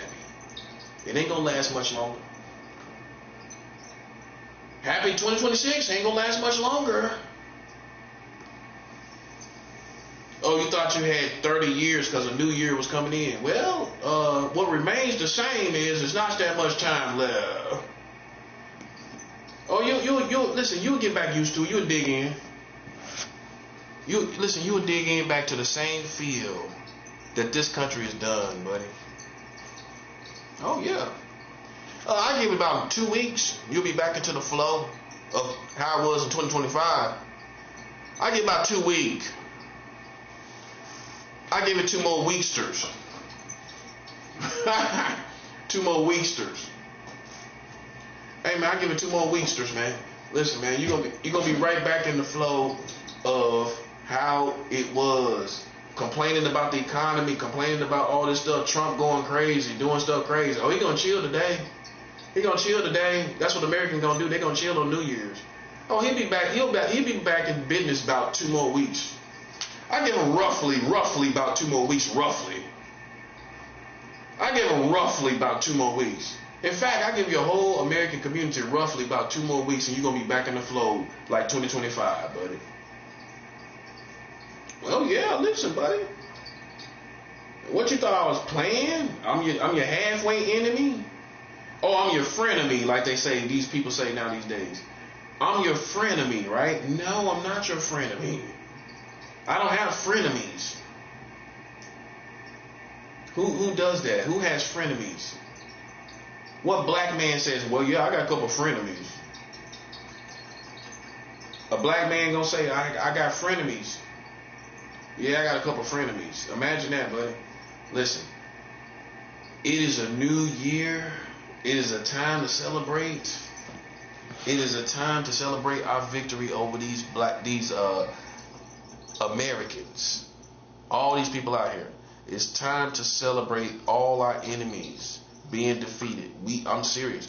We are coming into this year celebrating the defeat of the enemy. They haven't defeated us.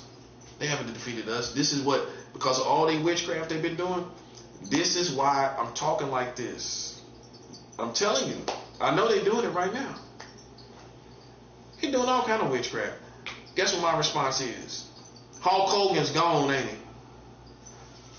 The Hulkster's gone, ain't he? Hulk is gone, ain't he? The Hulkster.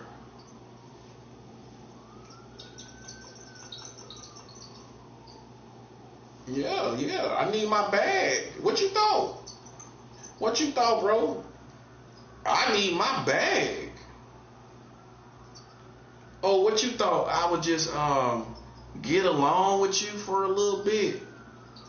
I would come back to I would come back to my senses. I would come back to my senses. What senses did I leave? What senses did I leave? You playing in my lane. You still playing with me. And I got the reasoning of a black man. When did you think I would come? Well, how did you think this was going to work out? We coming into 2026 smashing. This is how your enemies coming to 2026 smashing. We ain't coming in on no fake vibe. Oh, Happy New Year's, everybody, to America. Imagine that. So I'm just being 100. I'm bringing in New Year's like you never will. I'm bringing in New Year's like you never will. I'm bringing in a new year like you never will.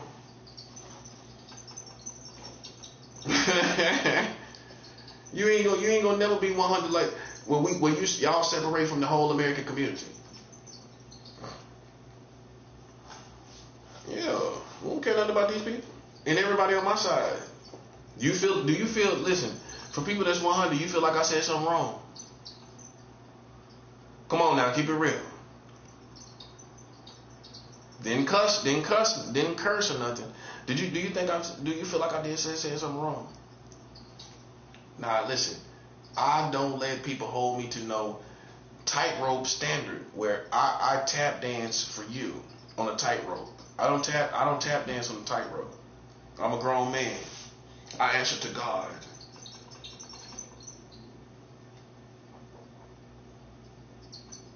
This is how you gotta look at it. Imagine all that they did to me, that I would answer to them. Think about that now. Think about that now. Think about me answering to them when they marrying children.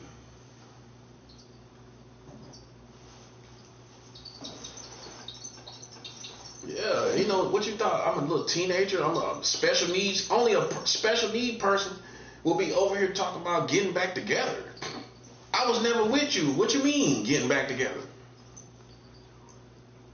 Make it make sense. I ain't never was with y'all. I've never ganged with y'all.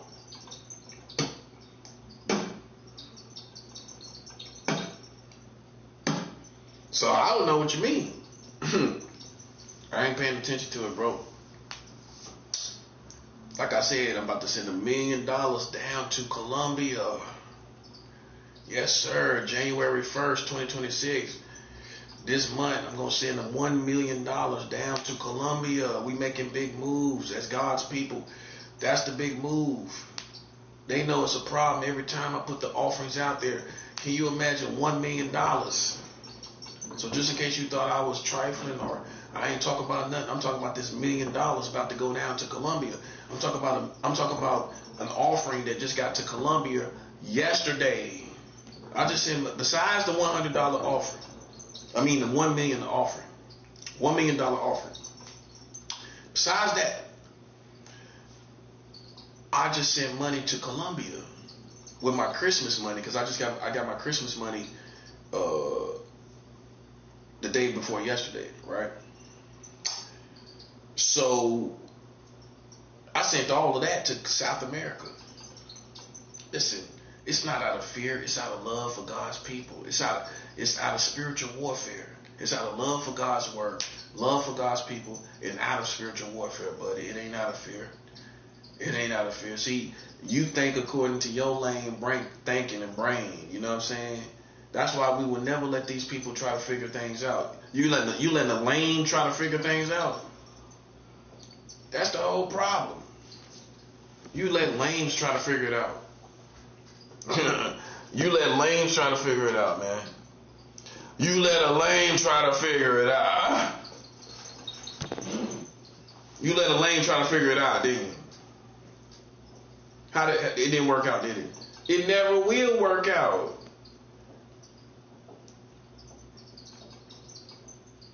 You let a lame try to figure it out. The lame didn't figure it out, did he? Well, how they got the capacity, the psychological, mental capacity to figure it out? They ain't been around nobody. They ain't done nothing.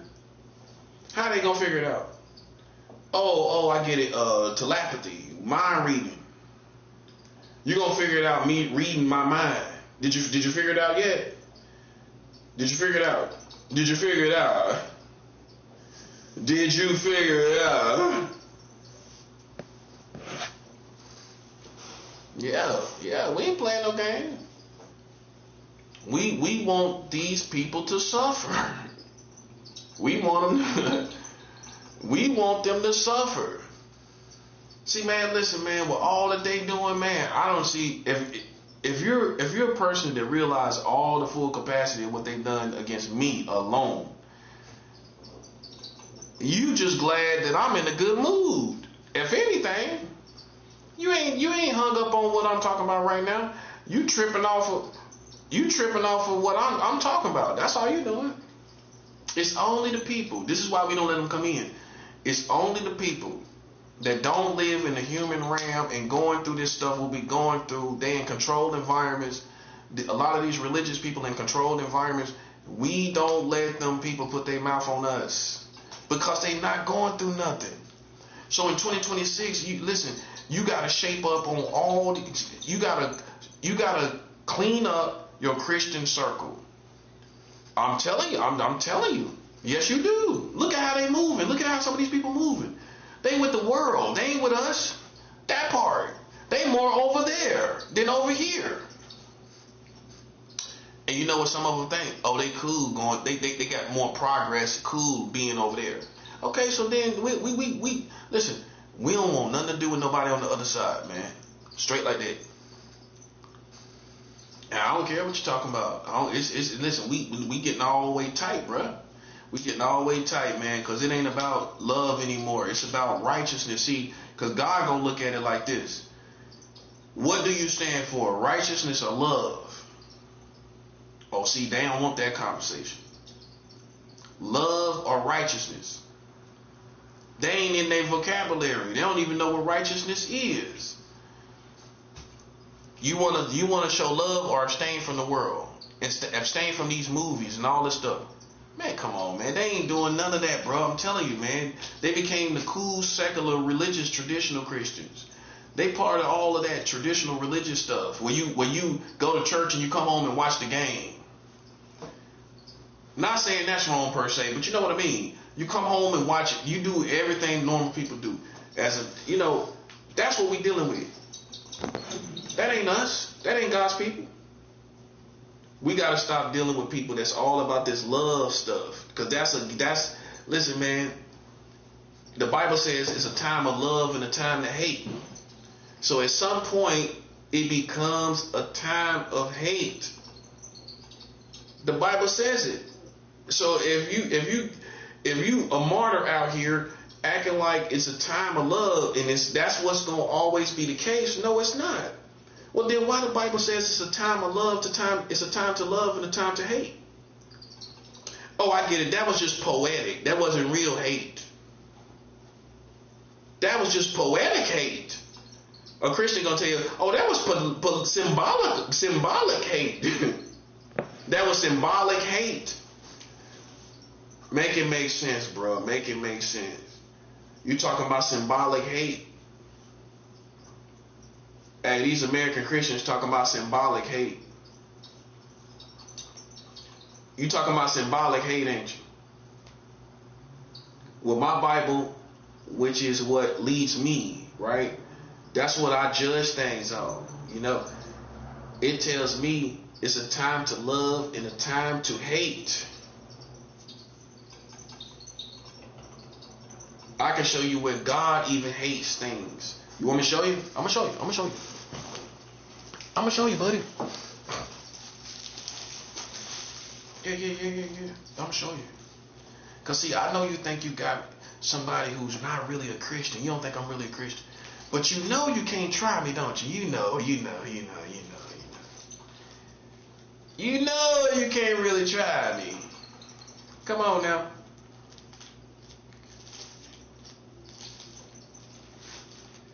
Let's go. Let's see. Look. See, it's a way when we move like that, we can figure out who fake. Make sense? You do a little shimmy and you can figure it out, huh? Look, man, look. We get rid of all them lames, all these. I don't want nobody over here that ain't aware of this gang stalking stuff, man. I don't want nobody over here that ain't aware of it. If you ain't aware of it, man, I love you from afar, but that's not my circle and lane. See, you can't, even though you love all your brothers and sisters in Christ, those who stand with you is a whole different story. I'm telling you. If you talk to every Christian, you think they're going to stand with you? I'm talking about besides this. Besides the gang stalking. You as a person, you think every Christian in the whole American community going to stand with you? No, they're not. So, what's next? You love them from afar, right? Right. You don't hate them. You don't hate your brother, the body of Christ. You love them from afar, right? That's all you can do. Now, you then come in and get people that has not been destroyed for a lack of knowledge. You got to get with people that's not destroyed for a lack of knowledge, bro. I'm telling you. You got to get with people that's on their game, they A game. Not just barely hanging on, halfway, 1 foot in the world, 1 foot in Christianity. Nah, that time is gone, bro. We going through too much. That's why it is. We getting gang stalked and playing. We got to get righteous. We got to get pure and holy, and we can't play no games. You know what I'm saying? It's time to get refined in the fire. Why? Anytime you think I'm slipping, bro, I'm right back on it, bro. That's what I'm trying to show you. It's just these people play so many games, man. You won't understand. You won't understand, bro, unless you down here in it, man. See, it was all I was doing. Even though you don't want to agree with it, it would make so much sense to you if you knew everything that goes on with gang stalking. It would make sense. It's gonna sound crazy to you if you don't know what's going on. Now, if you knew all the little rallies and these little rallies they got out here, how they be following us around, gathering around where we live at, it will all make sense what I was just talking about. I'm not. If you think it's carnal, hey, listen. All I'm saying is, God forgives me, and God's gonna have mercy on me, right? Whether you like it or not. Cause listen, if you was going through what I was going through, you would have a whole different change of heart, buddy. I promise you would. I'm not saying I'm condoning sin or condoning carnality, but you would have a whole different mindset if you was going through gang stalking. I'm telling you, man, yeah, you would.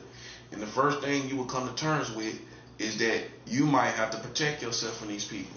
See, that's what I'm saying. You're a religious person. I'm not. Well, because you thought they called me a prophet, I'm a religious person. I'm not a religious person. I'm a spiritual person. And I live in the real world. See, the real people of God is not religious, man. And now people just not realizing it. Proverbs, the 6th chapter, the 16th verse through the 19th verse. There are 6 things that the Lord hates. Even 7 things are disgusting to him. Arrogant eyes, a lying tongue, hands that kill innocent people, a mind devising wicked plans, a feet that are quick to do wrong, a dishonest witness spitting out lies, and a person who spreads conflict among relatives. God hates these things. These are the 6 things that the Lord hates. Because you're going to say God is love, Jesus is love. You know what I'm going to show you? I'm going to show you Proverbs, the 6th chapter. the 16th verse. These are 6 things that the Lord hates. And what I want to show you, we already covered it. This is the list of the things he hates, right? Now, when you get to the 19th verse, the things that he hates are actually types of people. He hates these type of people. It says a dishonest witness. That's the first one. A dishonest witness God hates, right? A dishonest witness is a person, a human being, right? He hates a dishonest witness. The second type, and a person, literally says person, who spreads conflict among relatives. God hates a person who spread conflict among relatives. So as you see, the last 2 things on this list were actually entities, human beings, types of human beings that God hates. And if you look at the rest of the list, though the things that he hates belongs to human beings. He hates these things about human beings. So let's read it again. There are 6 things that the Lord hates, even 7 that are disgusting to him. Arrogant eyes. Arrogant eyes belong to human beings, don't they? Arrogant eyes. A lying tongue. A lying tongue belongs to a human being, don't it? Hands that kill innocent people. Hands that kill innocent people belong to human beings, don't it? A mind devising wicked plans. That's what the gang stalker's doing, right? God hates their mind. He hates the mind of gang stalkers. Feet that are quick to do wrong. The gang stalkers are quick to do wrong, ain't they? As soon as you come outside, they start running, don't they? Feet that are quick to do wrong. God hates feet that are quick to do wrong, don't he? And the last 2 are a type of human beings. A dishonest witness spitting out lies. A dishonest witness is a human being. The last one, and a person who spreads conflict among relatives. It's a person. It literally says a person. These are the 7 things that God hates. A person who spreads conflict among relatives. So if God hates certain type of people and things about those people, who am I to say I don't hate these things about these people? That's 7 hours. Huh? Oh, it just said God hates arrogant eyes, a lying tongue, hands that kill innocent blood. So if you're like God, you're going to be hating. Let's give you the list again. If you're like God, the real God, you're going to be hating. See, this is the part of American Christianity this is the part of Christianity that Americans don't have, where it doesn't look cool. It doesn't feel good. It doesn't fit this persona of a nice guy. Christianity is not a persona of a nice guy. These are the things that the Lord hates. Okay, who are you to say you don't have hate? You're a liar. You do have hate. You do. If God has hate, how you don't have hate? That's what I'm saying. I can't help it, man. It's the truth. It's right here. I didn't make it up. Let's read it again. There are 6 things that the Lord hates, even 7 that are disgusting to him. Arrogant eyes, a lying tongue, hands that kill innocent people. Okay, so if you like God, you're gonna hate arrogant eyes. You're gonna hate a lying tongue. You're gonna hate it. You're gonna hate hands that kill innocent people. Like America killing people down in the Caribbean. Ain't that killing innocent people? Well, how how you know? We just trust that you just know, right? Oh, who, what? How we gonna just believe what you just said? And you American, man, we don't believe nothing you talking about. A mind devising wicked plans. So you should hate a mind that devises wicked plans. And you gonna show in some way the hate that you have for a mind like a gang stalker devising wicked plans. See, I just got rid of the crowd. Now I can talk to you about the Bible. Because I don't want I don't want no trolls. I want the real people of God that can sit through all my humanity, all my human nature, and you know I'm still a man of God. Listen, a mind devising wicked plans, feet that are quick to do wrong. You should be hating feet that are quick to do wrong. God hates it, so you're better than God. You higher than God. So how you don't have no hate? That's a lie. That's the 7th hour. A dishonest witness spitting out lies. You don't hate a dishonest person, a dishonest witness spitting out lies. You don't hate it, do you? Oh, you're going to go pray for him. Well, the Bible tells me God hates him. And a person who spreads conflict among relatives. You don't hate that kind of person? You don't hate that kind of person. Like my brother going telling people that I had sex with his wife and my family. Telling my cousins that I had sex with his wife. God hates my brother for what he done. Let's read it again. And a person who spreads conflict among relatives. You listen, that's a whole nother subject. That's what I'm trying to tell you. He went and told my cousins, because they came back, one of them came back to me and told me, oh, it's a rumor in the family that you slept with his wife. God hates people like that. I didn't make it up, it's right here. A dishonest witness spitting out lies, and a person who spreads conflict among relatives. When you trying to tell people in the family I had sex with your wife because you paranoid and you incompetent. I heard he was diagnosed as schizophrenic paranoid. That's who you listen to. I heard he was diagnosed. Listen. My mom told me he was diagnosed as schizophrenic paranoid. Jermaine Dominic Houston was diagnosed as schizophrenic paranoid. You gonna listen to somebody like that? That's a severe sickness there, buddy.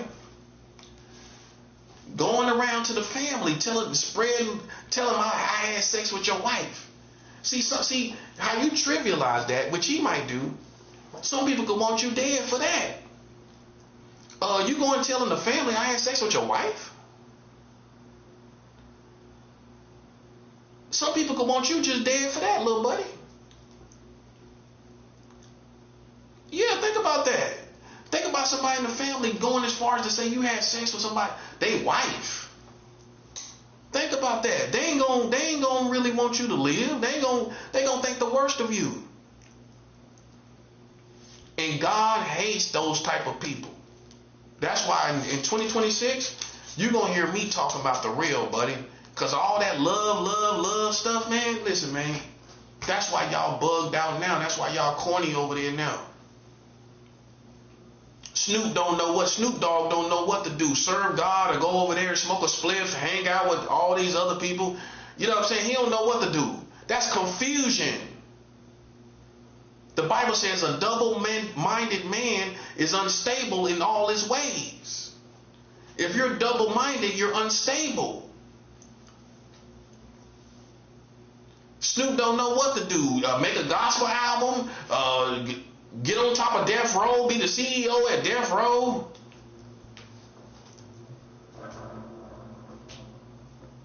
Probably high right now. Pretty sure he is. New Year's Day, pretty sure he's high. Pretty sure Snoop is high. Listen, man, let me tell you something, man. 2026, because see, what happens, and this is no disrespect to Snoop, this is how it happens. We have to make a distinguish from right and wrong. Jesus wouldn't be here, no, like that, no. You made up a Jesus that's just all love and no correction, no hate towards evil things. Jesus wasn't like this. Jesus tore up the temple and said, my Father's house will be a house of prayer. He drove all the merchants because they was selling stuff in the house, in the church, so to speak. Jesus drew them out. You think he was looking happy? Oh, come out, guys. I'm smiling, but you got to go out. You think Jesus was like that? No. So I'm trying to show you this persona, this false persona, that you have a Jesus, and being a Christian is not even biblical. The Bible says what? Be angry and sin not. Now, to some of these American Christians, you can't be angry and sin not, can you? That's 7 out. You can't be angry and sin not, can you? They gonna say something wrong with you. They gonna say you in the flesh. But the Bible tells me, you see what I'm talking about, right? Things that don't fit this nice guy persona, that they ain't gonna really condone, or they ain't gonna act like it's part of being a Christian. Or you can't be a man of God with these certain things that don't fit this nice guy persona. The Bible says, be angry and sin not. So I'm allowed to be angry. And it's not the devil. See, that's what I'm talking about, buddy. See, it's those little scriptures right there that you trivialize, like, oh, well, that don't really matter. What you mean it don't matter? It matters to the person that's angry for a good reason. Yeah, that part. Like me. You know why it don't matter to you? You know why that scripture, be angry and sin not, don't matter to you? Because you ain't, listen, man, you in a controlled environment. You back and forth to church and that's it. Like a little hamster in a little tunnel. You're a little hamster in a little tunnel, ain't you? You ain't going through nothing. So it's easy for you to sit back and talk about, oh, they shouldn't be angry. They look like they in the flesh. That ain't God. Oh, that's what they'll say. That's not a man of God. Oh, well, how? Because I'm angry? You forgot about that little scripture. You know why? Because you didn't apply it to your nice persona. It's outside of your little nice persona.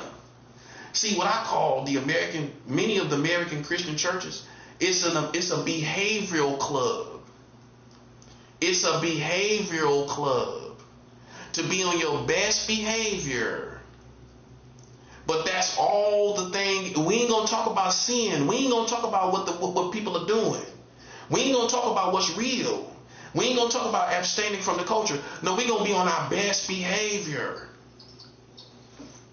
That's why political people can embrace Christianity that's presented to them in America. You know why you can embrace it? Because it's only Christianity in America is only projecting it only projects this moral character of Christianity. It's all about this moral. That ain't all the Bible. You got to be spiritual. You got to abstain from the culture of America. You have to abstain from wickedness. So how can a politician come into it? You know how? He or she extracts the morality traits out of it, the good character traits out of it. That's why they can even stand in the church. If it wasn't for that, if we break down the Bible, they wouldn't even want to come in there. Because you know you ain't about that life. The only part you want to unite with is about this love, forgiveness, the patience, and all these good little fluff, these good, in this context, to you, you know, you gonna break it down to being these fluffy things in your interpretation of it, because you ain't following Christ. Loving everybody, that part. Loving everybody. When the Bible says it's a time to refrain from embracing people, it comes a time to stop embracing everybody. You ain't sharp on your word as you think you are, man. Because these parts where there's a balance in the force of the Christian, they take one side of it, the love part, but you don't take the hate part. But it's in there. Well, God hates 7 things. So who are you to say you don't hate nothing? You see, you just have not been trained in the fullness of the full Christian to have love and hate. What I call healthy love and healthy hate. You got toxic love and healthy love. You got toxic hate and healthy hate. Your masters, your senseis of the whole world did not elevate, because they're not Christians, they did not elevate to understanding of healthy hate. It's healthy hate for God to hate these things. It's not toxic hate. In Proverbs 6, that's not toxic hate that God has, but it's hate. See that part? See, if you was really normal, I hate to say it, if you was really normal, you would have to agree with what I'm talking about, man. You're not. You have to question if these people are even normal. It's almost like you're not even normal, bro. I'm telling you, I'm being dead serious. So you don't never feel no anger, that just don't happen. You don't feel no anger. Come on, bro. Let me tell you something. The Bible says it's a time to love and a time to hate. Now you're gonna say I'm just conveniently picking it. Well, how come I got 2 scriptures? How come I'm using 2 passages?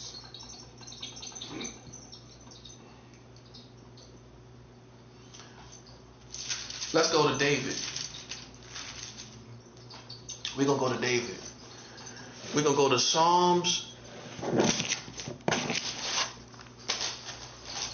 139, the 22nd verse. Psalms 139, the 22nd verse. And it reads, I hate them with all my heart.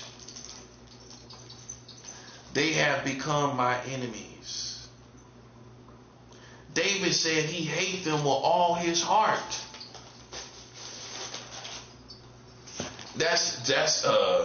I'm gonna give you another interpretation of it. This is the King James Version.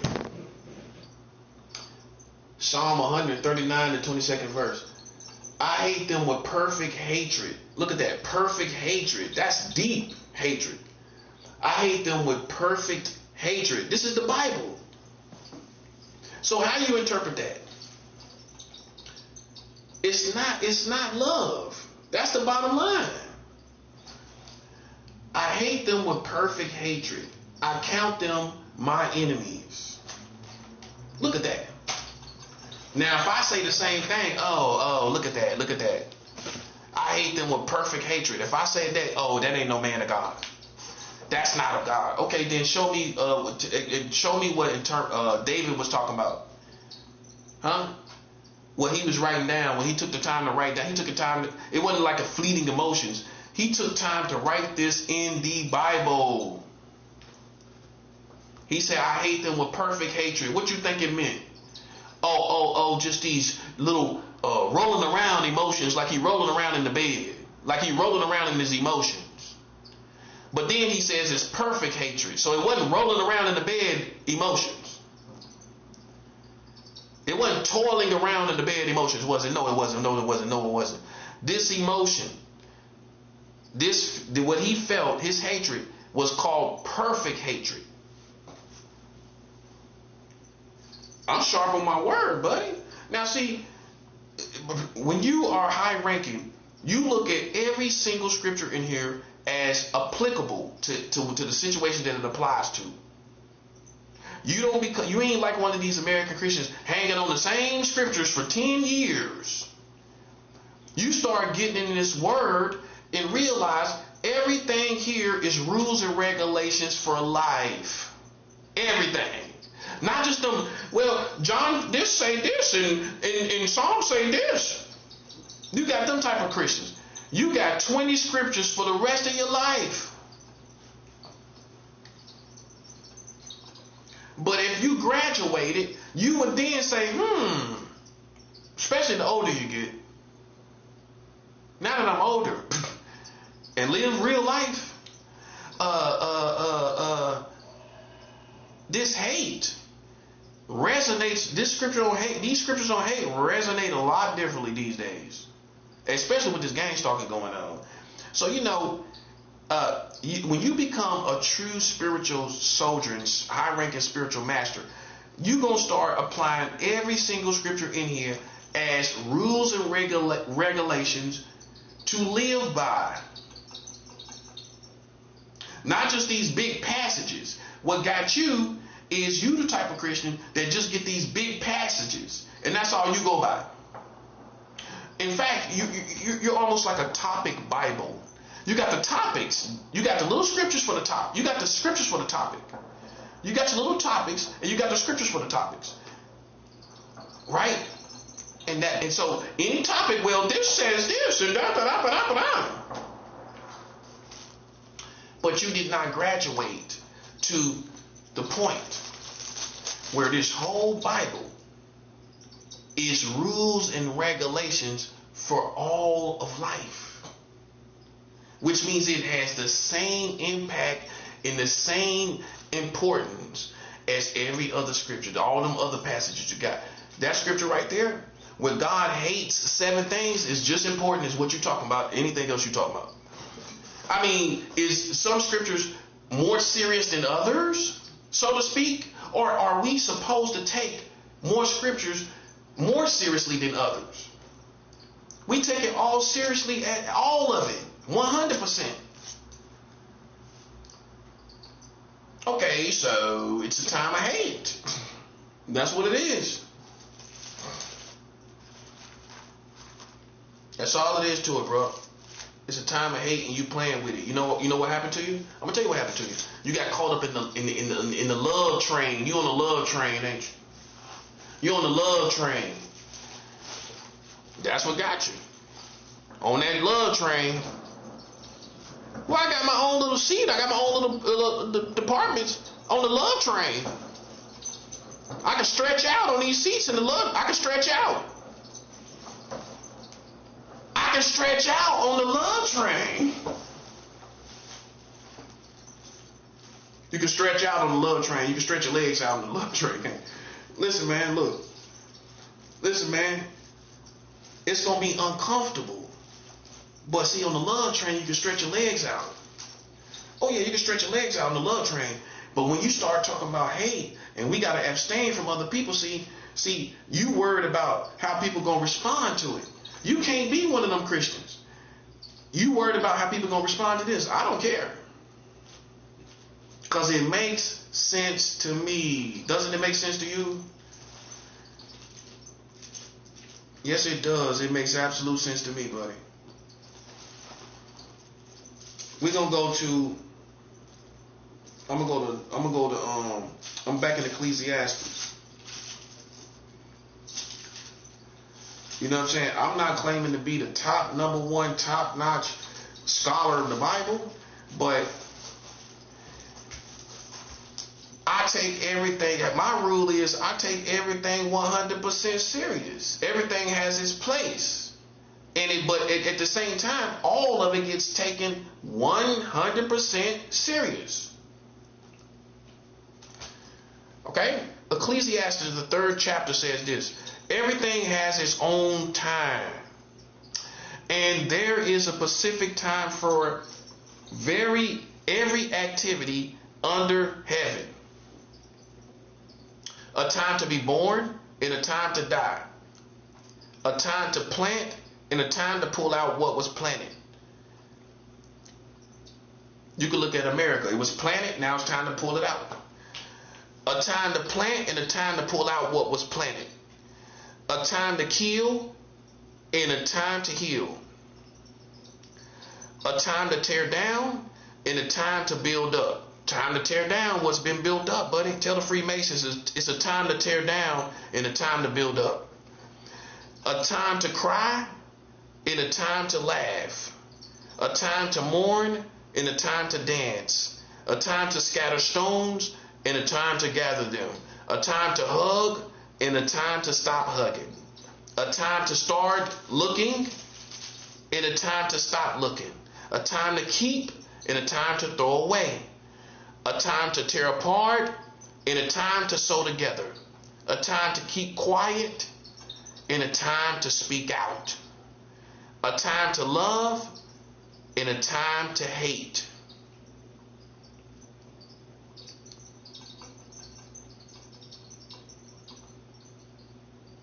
See what I'm talking about? For you, it's never a time of hate, is it? It's never going to be a time of hate because you're in the behavioral club in America. It's never going to be a time of hate. That's what I'm trying to show you. A time to love and a time to hate. Remind you, I already showed you the things that God hates. So that's the foundation of things to hate. Right or wrong? Well, we go to what God hates when we understand this subject of hate. We see what he hates. We covered that. So that's the foundation of things that we hate. And it covers it real good if you're paying attention. If you really get into the wiring of each of those 7 things that God hates, it's a perfect foundation. It is. It really is. A time to love and a time to hate. A time for war and a time for peace. It's always a time for peace for you, ain't it? The Bible says it's a time of war. What you think that is? Poetic? See, the war part shows you this ain't no game. What war means, what that war means, what that part means. It says it's a time of war. What it means? Oh, that's symbolic. It's symbolic. Some of these Christians don't tell you it's symbolic. It says it's a time of love and a time to hate. A time for war and a time for peace. Okay? It's a time of hate. It's a time of war. And you're too religious to realize it. That's the problem. You're too religious to realize it. That's what's got you, buddy. I'm going to tell you that's what got you. So, we're going to keep covering these things, man. We're going to keep coming back on it, man. Happy New Year's to God's true soldiers, to real soldiers. Happy New Year's to you. This is a year of victory. This is going to be victory this year. We sliding through for God's kingdom, bringing nothing but spiritual warfare against these people that's playing games. We're not confused about who America is. America's the enemy. We're not confused about it. We're not confused. We're not acting around, running around like we're confused. Okay? We're sober. We realize who the enemy is, and we're going to war about it. That's all there is to it.